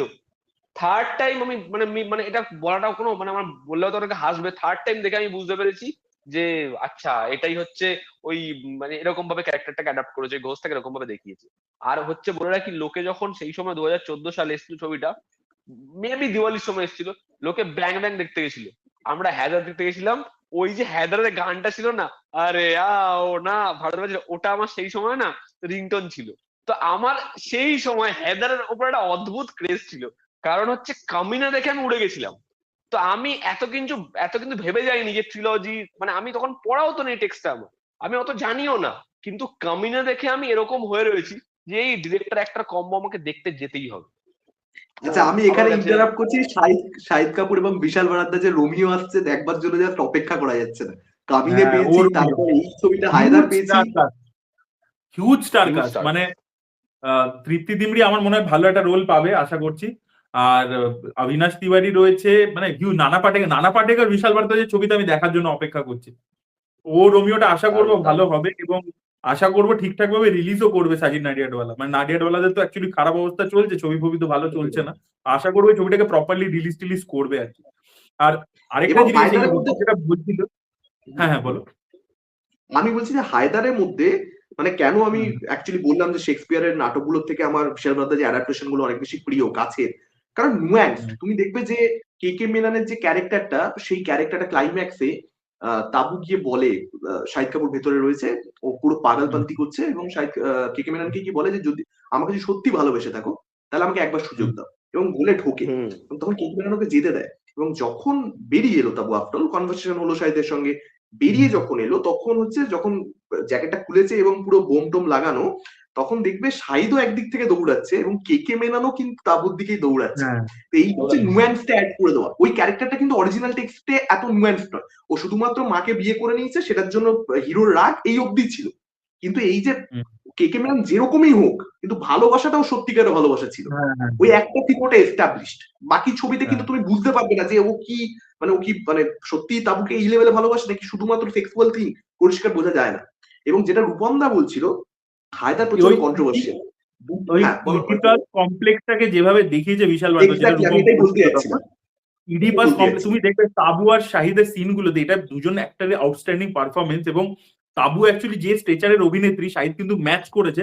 তুমি প্রত্যেকটাতে সেক্সুয়াল টেনশনটা দেখতে পাবে। দেখবে একটা সিন আছে ওই বিয়ের দিনকে, যখন সেই হেদার সেই মাথায় সেই এটা পাখির এটা পরে নিয়েছে, হুম হুম এসে দেখবে হুম ওর মাকে সেই আতর লাগিয়ে দেয়। বলে, হুম তখন দেখবে মা বলে ছোটবেলাকার গল্প যে তুই না আবুজি আর আমার মাঝে শুয়ে পড়তিস, আর তোর হুম আবুজি আমাকে মানে আদর করলেই তুই রেগে যেতিস। বলছে হুম এখন তো ওনার ভাই তোমাকে আদর করে, এবার আমি কি হুম করবো বলে, দেখবে একটা হুম হাসে। হুম ও ভাই, ওখানে শাহিদ কাপুর বলে বলে ছয় মারছে, কি করেছে ওই গানটা। ওই জাস্ট ওই গানটার আগে, বিসমিল বিসমিলের গানটার আগেই আর কি ওইটা ছিল। হুম। মানে এবং সুপার, মানে অ্যাকচুয়ালি ওই ওই ওই ওইটাকে হ্যান্ডেল করাটা খুব ডিফিকাল্ট। মানে ওটা কিন্তু ইন্ডিয়ান অডিয়েন্স কিন্তু প্রচন্ড বাজেভাবে রিয়াক্ট করতে পারে। ইটস আ আমি ভেরি এটাই কমপ্লেক্স, বলছি দেখো যে যারা ওই শোনো, ওই জিনিসটা আমার মনে ওটার হয় সাথে আমার বিশাল ভারদ্বাজ একটা খুব মাস্টার স্ট্রিক খেলে দিয়েছিল, যে যারা এই নুয়েন্সটা ধরতে পারবে তাদের তাদের এইটাকে শুধুমাত্র এই অ্যাসপেক্টটা দিয়ে ছবিটা তারা জাজ করবে না। যারা ধরতে পারবে হুম। সেক্সুয়াল টেনশনটা, ওটা ধরবার জন্য ইন্টেলেক্ট চাই। আর যারা ধরতে পারবে না, তাদের কিছু যায় আসে না, মানে আমি তারা তো এই কারণেই বুঝতেই পারবে বললাম না। যে ওই যে রিলেশনশিপটা, ওটাতে ম্যাক্সিমাম যারা ভিউয়ার, যারা ধরো ইন্টেলেক্টটা আছে, ওটা ধরে ফেলছে, তারা বিশ্বাস করে না। কিন্তু তুমি ভাবো জিনিসটা কিরকম লেভেলে ওয়ার্ক করছে। আমরা বিশ্বাস করি না, কিন্তু সিকোয়েন্সটা কতটা বিশ্বাসযোগ্য আমি এটাই বলছি যে দুর্দান্ত। তুমি ভাবো, আর একটা জিনিস দেখো, আমার মনে হয় কি, হ্যাদার না অনেক বেশি ডার্ক, যেহেতু একটা তো এরকম একটা পলিটিক্যাল ন্যারেটিভটা তো আছেই গল্পের সাথে। ক্যারেক্টারের যে সাইকি, সেটা প্রত্যেকটা সিনে যেরকম ভাবে আমাদেরকে টেনশন দেয় যে এবার কি হবে, এটা যেভাবে এই ছবিটা বহন করেছে, এতটা কিন্তু মাকবুলও বহন করেনি, এতটা কিন্তু হুম ওমকারা শেষ ভাগটা বহন করেছে। কিন্তু হ্যাদারের কিন্তু এই বিষয়টা পুরো ছবিতে মেনটেন রয়েছে, যেরকম ভাবে ক্যারেক্টারের নেচারটা দেখাচ্ছে। এবং আমার মনে হয় কি, হ্যাদার ছবিটার ক্ষেত্রে একটা জিনিস ভারদ্বাজ অপূর্ব ভাবে করেছে, সেটা হচ্ছে এই ছবিতে না দেখবে ক্যারেক্টারকে না এই জন্য রান টাইম অনেক বেশি সময় দিয়েছে। তুমি দেখবে একটা চরিত্র, সে যে ওই যে কষ্টে ভেঙে পড়ছে, ওটা ওর মধ্যে চেঞ্জ আসা, এই যে একটা এরকম একটা পলিটিক্যাল ন্যারেটিভ ওর মাথায় ঢোকা, এই প্রত্যেকটা বিষয়ে কিন্তু দেখবে অরিত্র সাগরনীল অনেকটা করে সময় দেওয়া হয়েছে। যে কারণে আমার ক্ষেত্রে হ্যাদারের মানে এই বিষয়টা বেশি ওয়ার্ক করে আমার মনে হয়। মানে আমি অ্যাকচুয়ালি এটা বলছি না যে শেক্সপিয়ার, আমি হায়দারকে মার্কগুলোর থেকে আমি এগিয়ে এখানে আনি। আরেকটা উৎপন্ন একটা খুব কন্ট্রোভার্সিয়াল ভালো কথা কথা বললো, বলবো। এক সেকেন্ড এক সেকেন্ড, একটা খুব ভালো কথা বললো। হ্যাঁ হ্যাঁ আচ্ছা বলো। ঠিক বল। আমি জাস্ট হ্যাঁ একটা ভালো জিনিস কথা বলতে সেটা চাই আমি বলবো। হ্যাদার নিয়ে। অ্যাকচুয়ালি 36, আমি বলে নিচ্ছি দাঁড়াও। অ্যাকচুয়ালি বোধহয় শেক্সপিয়ার 38টা নাটক লিখেছে বা 36টা, আমার নাম্বারটা ঠিক নেই, মনে নেই, বোধহয় 36টা। তার মধ্যে দীর্ঘতম নাটক হচ্ছে অ্যাকচুয়ালি হ্যামলেট, দীর্ঘতম নাটক। এবং যে কারণেই অ্যাকচুয়ালি তুমি দেখবে যে হায়দার রান টাইমটা বড়। তো ওটা মানে যেহেতু প্রপারলি করেছে ভরদ্বাজ, যে কারণে অটোমেটিক্যালি ওই জিনিসটা অর্গানিক্যালি হয়েছে। এবং কোথাও কিন্তু সেটা তোমার ফিল হয় না ছবিটা দেখতে দেখতে যে ওটা বড় সত্যি লাগছে বা সত্যি। রান টাইমটা হচ্ছে, ঠিক আছে। এবং সব থেকে বড় কথা হচ্ছে অন্যান্য দুটো ছবি যেরকম গ্রাফ ওয়াইজ চলে, যে একদম পুরো টেমপ্লেট মেনে চলে, এইখানে কিন্তু সেটা ব্যাপারটা নয়। মানে রুহুদার কিন্তু অ্যাকচুয়ালি মানে ঘোস্ট, কিন্তু ঘোস্ট থেকেই হ্যামলেট শুরু হয়, যে ঘোস্টকে দেখা গেছে সেখান থেকেই গল্প হ্যামলেট শুরু হয়। কিন্তু এখানে কিন্তু রুহুদারকে ওরকম ভাবে একদম মানে গ্রাফ ওয়াইজ আনেনি যে শুরুতেই রুহুদারকে এনে দিচ্ছে তা নয়, কিন্তু মিডিলে রুহুদারকে আনছে। তো এই জিনিসগুলো কিন্তু মানে, এবং অ্যাকচুয়ালি আমার মনে হয় যে হ্যামলেটে, আবার আমি ইংরেজি লিটারেচারের কাছে খিস্তি খাবো, সেটা হচ্ছে যে হ্যামলেটের ক্লাইম্যাক্সে রাবি মানে আমি আমি কনভিন্সই হই না, রাবিশ জিনিসপত্র হচ্ছে, ঠিক আছে। ওর ড্রিঙ্কসে বিষ মিশিয়ে দিচ্ছে, জিতলে ওকে ওটা খাইয়ে দেবে, ওর তলোয়ারে বিষ মিশিয়ে দিচ্ছে, ঢুকলে মরে একই সব। যাই হোক ঠিক আছে, কিন্তু সেটা অনেক বেশি লজিক্যাল করে দেয় হচ্ছে মানে হায়দারে, অনেক বেশি লজিক্যাল কনভিন্সিং করে দেয় যে হ্যাঁ ঠিক আছে এটা হতে পারে, এটা পসিবল, এটা গ্রাউন্ডেড। তো যে কারণে বিশাল ভারদ্বাজকে আমি এতটা রেট করি এটার জন্য। আমার আরেকটা প্রশ্ন আছে, আমি সেটা ব্যাপারে আসছি, আগে অরিত্রতা বলো। আমি বলছি রিসেন্ট টাইমে যেটা হয়েছে 2014-তে এসে গেছিল হ্যাদার, এবং সেই সময় বক্স অফিসে হিটও হয়েছিল এবং একটা কাল্ট স্টেটাস সিনেফাইলসদের মধ্যে। কিন্তু রিসেন্টলি একটা জিনিস আমি দেখতে পেয়েছি, অনেকে বলে যে ওটা হচ্ছে একটা মানে অ্যান্টি ইন্ডিয়া ছবি আর কি হ্যাদার। হ্যাদারের মতো এক্স্যাক্টলি যদি এটাই বলতে ছবি যাচ্ছি। হতে পারে। আমি এই অ্যান্টি ইন্ডিয়া ন্যারেটিভ অ্যাকচুয়ালি নয় কেন হ্যাদার, এটা আপনাকে বুঝতে হবে। ডিরেক্টর এখানে বলতেটা কি চাইছে, যে একটা ছেলে যে জামিয়া ইসলামিয়াতে পড়ে, ভালো স্টুডেন্ট, পিএইচডি করছে, সেই লোকটা এরকম একটা জায়গায় এসে পড়েছে 90s-এ, যেখানে একটা প্রচন্ড র্যাডিক্যাল একটা সোসাইটি, যেখানে একটা কন্টিনিউয়াস টাসেল হচ্ছে দুটো দলের মধ্যে। এবার সে ওখানে পড়েছে হচ্ছে নিজের বাবাকে খুঁজতে এসে। এবার তাকে একদল লোক বলছে যে তার বাবা নিখোঁজ হয়ে গেছে, পুলিশরা বলছে। এবং পুলিশদের যে পার্সোনাল বেনিফিট, তারা যে সিস্টেম থেকে যে বেনিফিটটা নিতে চাইছে, যে করাপ্ট সিস্টেমের থেকে, যে শ্রদ্ধা কাপুরের বাবাকে দেখাচ্ছে কি যে যে কোনো র্যান্ডম লোকেদেরকে মেরে তাদের হাতে বন্দুক দিয়ে তাদেরকে মিলিটেন্ট ঘোষণা করে দিচ্ছে। তো পুলিশের একটা নিজস্ব ওখান থেকে এজেন্ডা আছে সিচুয়েশনটাকে মিল্ক আউট করবার। এবং এটা আমরা বিভিন্ন স্টেটে, মানে কাশ্মীরে দেখেছি, এটা আমরা পাঞ্জাবে যখন শিখ মানে টেরোরিজম বেশি, মানে খালিস্তানি মুভমেন্ট খুব অ্যাক্টিভ ছিল, সেখানে আমরা হতে দেখেছি। এটা নকশাল পিরিয়ডে ওয়েস্ট বেঙ্গলে হয়েছে, যে পুলিশ ওই সিস্টেমটাকে মিল্ক আউট করবার চেষ্টা করে, এনকাউন্টার করে ইত্যাদি করে। তো সেইটা দেখাচ্ছে, সেই একটা দিক চলছে। আর উল্টো দিকে মিলিটেন্টরা ওখানকার কম বয়সী ইয়াং ছেলেদেরকে ব্রেন ওয়াশ করছে এবং তাদেরকে ট্রেনিং দিয়ে মিলিটেন্ট তৈরি করছে। হ্যাদার একটা শিক্ষিত ছেলে সেখানে পড়ে গেছে সেই সিচুয়েশনটার মাঝে। সে নিজের বাবাকে ভালোবাসতো, বাবাকে খুঁজতে এসে এটার মধ্যে পড়ে গেছে। তাকে একদল এই বলছে, রুহুদার এসে আরেকটা কথা বলছে, তার ব্রেন ওয়াশ হচ্ছে। ধীরে ধীরে তার মধ্যে একটা রাগ তৈরি হচ্ছে, তার মনে হচ্ছে আমি সব জ্বালিয়ে দেবো, সবাই খারাপ, আমার বাবাকে মেরেছে। আমি পার্সোনাল রিভেঞ্জটাকে লোকেরা চ্যানেলাইজ করে দিচ্ছে, যে তুমি একটা, তোমার এটা মকসদ এবং এটা করো। কিন্তু লাস্টে কিন্তু এত কিছুর পরবর্তীতেও এই মিশন কাশ্মীর আর হায়দারের দুটোরই এন্ডিংটা একই, যে লাস্টে গিয়ে কিন্তু he is taking the right path.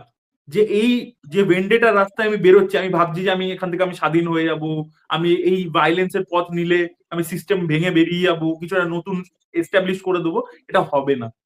The only way is the way of love.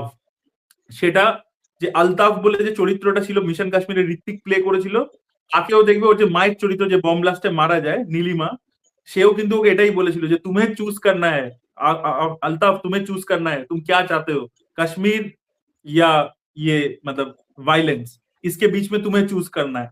তো ও লাস্টে কিন্তু সঞ্জয় দত্তর সাথে মিলেই কিন্তু জ্যাকি শ্রফের সাথে লড়ে। এবং সেম ভাবে হ্যাদারও কিন্তু লাস্টে ওর কাকাকে মেরে দিতে পারতো ওখানে যে শোডাউনটা হচ্ছিল, এবং ও মিলিটেন্ট হয়ে যেতে পারতো পুরোপুরি। কিন্তু মানে বিশাল ভারদ্বাজ ওটাকে সাটেল ভাবে দেখিয়েছে আরো, যে ও নিল না ওই রাস্তাটা। হি choose to walk away from the violence, মানে ডেপিক্টিং যে it is not the path. যেটা হেদার যে পাথের দিকে ঢুকে যাচ্ছিল, that is not the path, সেটা ডিরেক্টর বলছে, ওটাকে গ্লোরিফাই করছে না কিন্তু। মানে রুদার এসে ওকে যাই এক্সপ্লেনেশন দিক, ও রুদারের দিকটাকেও কিন্তু ডিরেক্টর জাস্টিফাই করছে না। লাস্টে কিন্তু সেই মা এসে ওকে বললো যে এটা দিয়ে তুই কিছু অ্যাচিভ করতে পারবি না। কুলভূষণ কার্বন্দার কথাটাই ও চুজ করলো। ও কিন্তু সেই দিকেই গেল, ভালোর দিকেই গেল। He doesn't become a militant বা সেটার একটা লিডার হয়ে যাচ্ছে বা কিছু। ঠিক আছে? এবার এটা দিল জালের মতো একটা সিনেমাও কিন্তু তাই দেখায়, মানে অজয় দেবগনের দিল জালে সেখানেও কিন্তু দেখাচ্ছে অজয় দেবগন মিলিটেন্ট হয়ে গেছে, কিন্তু লাস্টে কিন্তু এসে সে ফ্লিপ করে যাচ্ছে। যে কারণের জন্য ধূমকেতুর ক্রিটিসিজম হচ্ছে, যে ধূমকেতু ওখানে দেখায় না যে লাস্টে ফ্লিপ করলো কি করলো, দেখায়নি সেটা, কিন্তু দিল জালে কমার্শিয়ালি সেটাকে দেখিয়েছে। সেটা মিশন কাশ্মীরে একটা লেভেল অফ একটা মিক্স মাঝামাঝি জায়গা থেকে বিধু বিনোদ চোপড়াও দেখিয়েছে কমার্শিয়ালি, বিশাল ভারদ্বাজ একটু সাটেল ভাবে দেখিয়েছে, but the message is same. It is not anti India narrative. আপনাকে বুঝতে হবে জিনিসটা, যে এই লোকটা এই খারাপ জিনিসটা করছে। দেবদাস কি বলছে, যে তুমি যদি এই পাত্রায় হাঁটো, তুমি যদি নিজেকে মদ খেয়ে নষ্ট করতে থাকো, তোমার এন্ডিংটা এটা হবে। এবার তুমি এটাকে যদি সেলিব্রেট করতে শুরু করো, তাহলে সেটা তোমার প্রবলেম।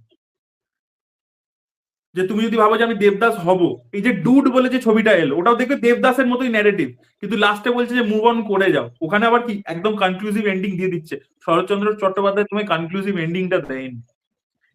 মিশন কাশ্মীর কনক্লুসিভ এন্ডিংটা দিয়ে দেয়, যে আলতাফ লাস্টে এসে ওই যে খান, মানে যেটা সঞ্জয় দত্ত প্লে করছে, তার সাথে মিলে টেররিস্টদের সাথে ফাইট করলো।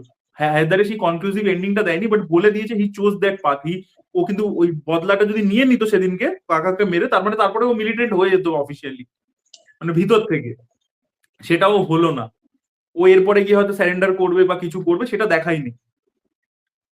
এবার যে যে ডিরেক্টর যেরকম ভাবে দেখাচ্ছে, দিল জ্বালাতে যেরকম দেখিয়েছিল অজয় দেবগন পারমিন শেট্টির দিকে চলে এলো, দুজন মিলে ভিলেনদেরকে মারছে, এ করছে। তো this is the choice, it is not an anti Indian narrative. এর যারা লেখে তারা সিনেমা বোঝে না, এবং তাদেরকে ভুল জিনিস ফিড করা হয়। তোমাদের এটা নিয়ে কি ওপিনিয়ন জানতে চাই? দেখো, আমার আমার মনে প্রথম হয় অরিত্র আমার মনে হয় ম্যাক্সিমাম জিনিসপত্র বলেই দিয়েছে। একটা পয়েন্টে আমাদের অলরেডি 1 ঘন্টা 16 মিনিট হয়ে গেছে, বেশি টেনে লাভ নেই বিষয়টা। আমার মনে হয় অরিত্র একাই এই লাস্টটা পুরো বিষয়টা কভার করে দিয়েছে। এবং আমার মনে হয় যারা হ্যাদরে নিয়ে বিষয়টা বলে, তারা আমার মনে হয় কি, এরকম বহু ছবিও তোমরাও দেখেছো, আমরাও দেখেছি। এই রিসেন্ট একটা ছবি এসেছিল মিসেস বলে, সেটাও না দেখে লোকে হাউ করছিল। একটা ছোট ভাবন ওরকম একটা ছবি, এই ছবিটা লোকে দেখে বলছে এটা মেয়ে ঘরে রান্না করতে পারে না, কাজ করতে পারে না, না দেখে একটা ছবি নিয়ে লোকে কথা বলতে পারে। তো হ্যাদারের মতো একটা সেন্সিটিভ ছবি, মানে আমি আশাই করি না হ্যাদার সবাই দেখবে, বা হ্যাদারের ঠিক যে কথাটা ওটা গ্র্যাপ করবে, এটা আমি আশা করি না। তো আমি হ্যাদার নিয়ে এইসব আলোচনায় যেতেই চাই না, কারণ অরিত্র একদম, মানে আমার মনে হয় সব থেকে ভালো অপিনিয়ন অরিত্র বলে দিয়েছে। তাড়াতাড়ি বল সাগর নীল। বলতো, ব্রডার স্ট্রোকসে ভাবলে অনেক কিছুই মনে হয়, কিন্তু তুমি অরিত্র যে সাটিলটির কথা বলছে, সেই সাটিলটিটা কিন্তু ধরাটা একটু ডিফিকাল্ট। ঠিক আছে, প্রথম কথা হচ্ছে এইটা। আর ব্রডার স্ট্রোকসে তুমি এরকম ভাবতেই পারো যে ও আচ্ছা ঠিক আছে, ও টেররিস্ট, ওর সঙ্গে সিম্প্যাথি করতে বলছে, ঠিক আছে, তুমি খচে গেলে। এইটা হচ্ছে মোটা দাগের ভাবনা চিন্তা। তো এটাকে আমি সাবস্ক্রাইব করি না। এবার আমার কখনোই, দেখো, প্রথম কথা হচ্ছে যে আমার পলিটিক্স এত বেশি, আমার ব্যক্তিগত আমি বলতে পারি পলিটিক্স আমার এত উপরে উঠে যায় না, যেখানে আমার সিনেমাটা মানে পেছনে চলে যাচ্ছে, পলিটিক্স উঠে গেছে।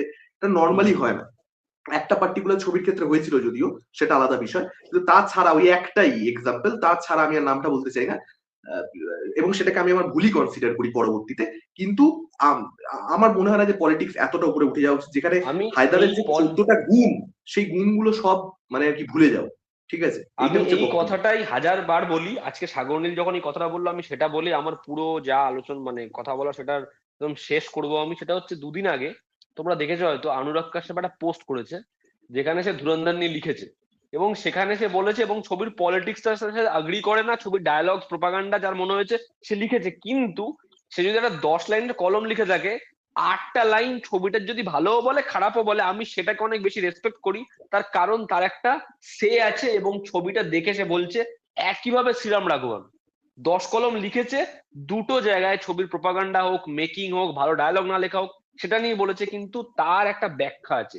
আমি সেসব মানুষের সাথে পয়েন্ট অফ ভিউতে আগ্রি করি না। হয়তো এখানে একটা কমেন্ট, একটা বিশাল বড় বর্ণনা হয়ে যাবে, যেখানে ছবি তার যে নিজের যে ধ্যান ধারণা, যে পলিটিক্স, সেটা সিনেমার ওপরে।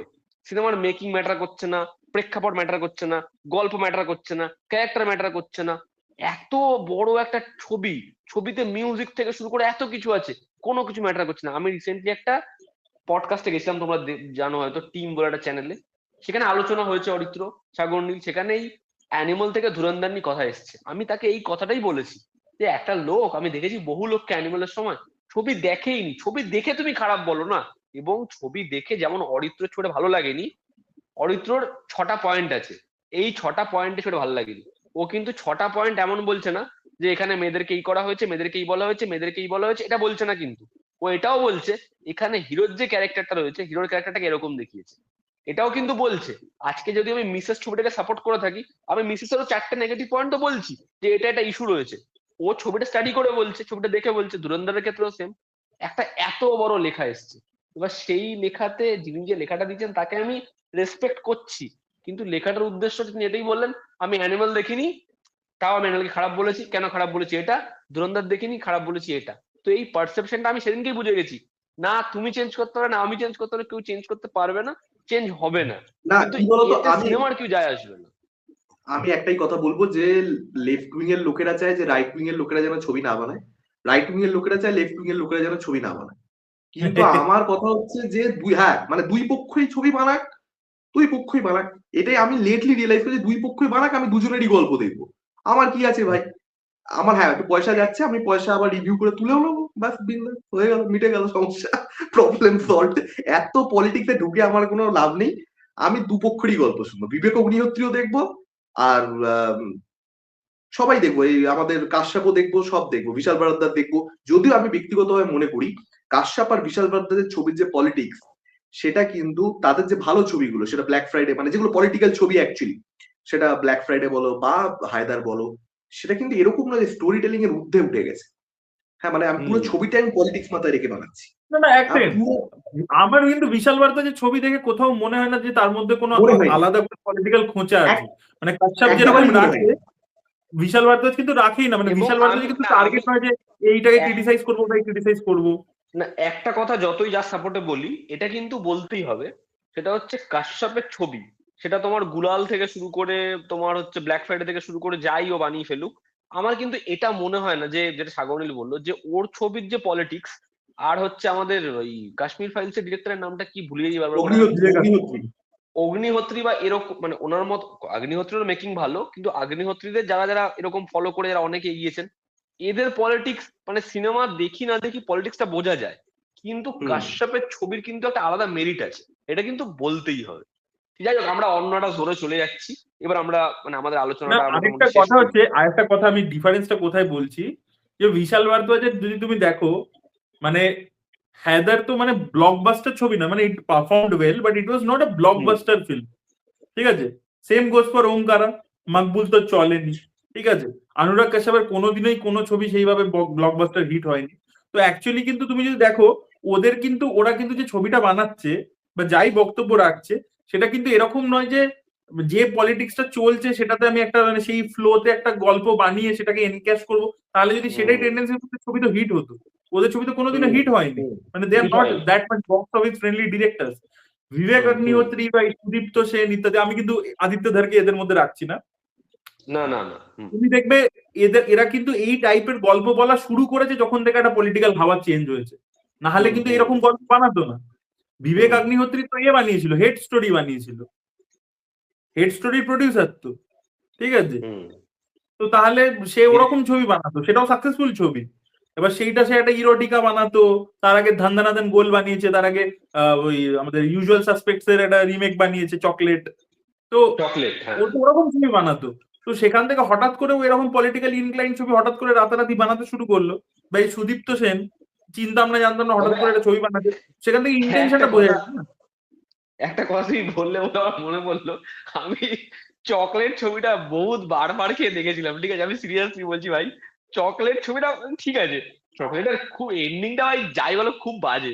মানে সবাই মানে ওটা ইউজুয়াল সাসপেক্টে কি, ওটা তোমার মাথা উড়িয়ে দেবে, যে কেভিন স্পেসি তোমার উড়িয়ে দেবে যে ভাই ওটা যখন হাঁটাটা শুরু করে, ওটা হচ্ছে ভাই বঞ্চিনি। আর এখানে যেটা করেছে এটা আরে কি ভাই, এটা কি শিপের মধ্যে সব বসে আছে, আর দুটো ক্যারেক্টার, একটা না দুটো ক্যারেক্টার, দুজনের ভাবনা, এটা খুব জালি, খুব জালি না, এই আরেকটা জায়গাটা। জিনিস আমার হেভি লেগেছিল, ওখানে নাম ছিল কাইজার সোজে, এখানে আবার করেছে মোর্তাজা আরজাই। ওটা আমার নামটা হেভি ফানি লেগেছিল, মোর্তাজা আরজাই। যাই যাই হোক, আমরা হোক, এবার wrap up তাহলে আমরা করি। এই নোটেই র্যাপ আপ করছি। আমরা আমাদের বিশাল বারাদ্দাজের শেক্সপিয়ার ট্রিলজি, হায়দারকে নিয়ে, মকবুলকে নিয়ে, ওমকারাকে নিয়ে অনেক আলোচনা হলো। আশা করি দর্শকদের ভালো লাগবে এই আলোচনা। এবং এরপরের ভিডিওটা আশা করছি একটু কয়েকদিন বাদে আসবে, তার কারণ রূপম দা একটুখানি ঘুরু ঘুরু করবে। তো সেইটার জন্য একটু একটু দেরি হবে পরের এপিসোডটা আসতে। ততদিন আপনারা এই এপিসোডটা এনজয় করুন এবং যাদের ভালো লেগেছে তারা, অরিত্রদা যেটা বললো, আমরা কোনোদিন টার্গেট তো দিই না। এই এপিসোডটাতে কত, অরিত্রদা কত বলে, 2K না 3K, কত লাইক? না, আমি বললাম যে 2 to 3K likes R 15K হ্যাঁ, ভিউজ। দেখা যাক দর্শকেরা করে দেয় কিনা সেইটা। যদি হয়ে যায় তাহলে আমরা ডেফিনেটলি অ্যানাউন্স করে দেবো যে পরে আমরা কোন সিনেমা নিয়ে আলোচনা নিয়ে ফিরবো। ঠিক আছে, অ্যানাউন্সমেন্ট এখানেই করবো, অ্যানাউন্সমেন্ট পরের ভিডিওটা এখানেই করবো যে কোন টপিক হবে, একদম। সেটা তখনই আসবে যখন এটাতে এটা কমপ্লিট হবে মাইলস্টোনটা। আচ্ছা, তো ঠিক আছে, পরবর্তী দেখা তোমরা কোন যাক। ডিরেক্টর করতে চাও এরকম ট্রিলজি বা কিছু? এখনই বলবো? এখনই আলোচনা করবে? হ্যাঁ হ্যাঁ, মানে এখনই আমি আলোচনা বলবো করবো না, মানে ডিসাইড করে রাখবো টপিকটা, আমি সেটা আচ্ছা, বলবো। আচ্ছা। বলবো আমি হ্যাঁ, বলবো, বলো, আমরা বলো। তিনজনই হেভি মস্তি পাবো। সেটা হচ্ছে রামগোপাল ভার্মা। হোক হুম। হোক হোক, তাহলে রামগোপাল তাহলে Varma. Gangster trilogy, gangster trilogy, যেটা প্রথম গ্যাংস্টার পার্ট হচ্ছে ট্রিলজি, সত্যা, সেকেন্ড পার্ট হচ্ছে Company, Company D, D, third part D, exactly. ডিটা অনেকে ঠিক আছে, জানে না, তিনটে। বাট ডি ওয়াজ ঠিক দ্য আছে, থার্ড ডিটা পার্ট অফ দ্য অনেকে জানে ট্রিলজি। না।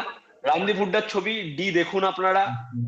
মানে আমরা আর কিছু বলবো না, এটা আমরা এবং আলোচনায় ঠিক বলবো। আছে। আপনারা ডি ছবিতে এই যে চাঙ্কি পান্ডেকে অনেকে মনে করে যে বাজে অভিনেতা ইত্যাদি, অনেক ভালো ছবি করেনি, অনেক পরবর্তীকালে গিয়ে সৃজিত মুখার্জি একটা ভালো পার্ট দিয়েছিল রাজকাহিনীর যে রিমেকটা ছিল, এবং সাহতে গিয়ে কোথাও একটা ভালো পার্ট পেয়েছিল, কিন্তু ওই ছবিতে চাঙ্কি পান্ডের অভিনয় দেখবেন ডিতে, আমি চাঙ্কি আমি পান্ডের একটা কথা পারফরমেন্স দেখবেন। আমি ডি নিয়ে আজকে কিছু বলবো না, তার কারণ হচ্ছে, আমি বলে রাখি একটা জিনিস, এখানেই বলে রাখি, আমি একটা লিখেছি, কিছু লিখেছি আমি সেখানে। আমি আমি পড়েওছি। আমি সেখানে ডি কে যেরকম ভাবে ট্রিবিউট দিয়েছি, ডি আমার মানে গ্যাংস্টার সিনেমার মধ্যে খুব পছন্দের ছবি। আর আমি জানি না কেন লোকে ডি নিয়ে কথা বলেন, মানে ডি দেখা উচিত ভাই। আর আপনারা ডিটা দেখে নিন, তাহলে আমাদের আলোচনা করতে সুবিধা হবে। যাই হোক, চলো আজকে ঠিক আমরা আছে, শেষ করি। ঠিক আছে, চলো 15,000 ভিউজ টার্গেট। ঠিক আছে, থ্যাংক ইউ। সাবস্ক্রাইব করুন যারা নতুন রয়েছেন। আবার আসবো আমরা। Tata tata. Good night. Good night, good night.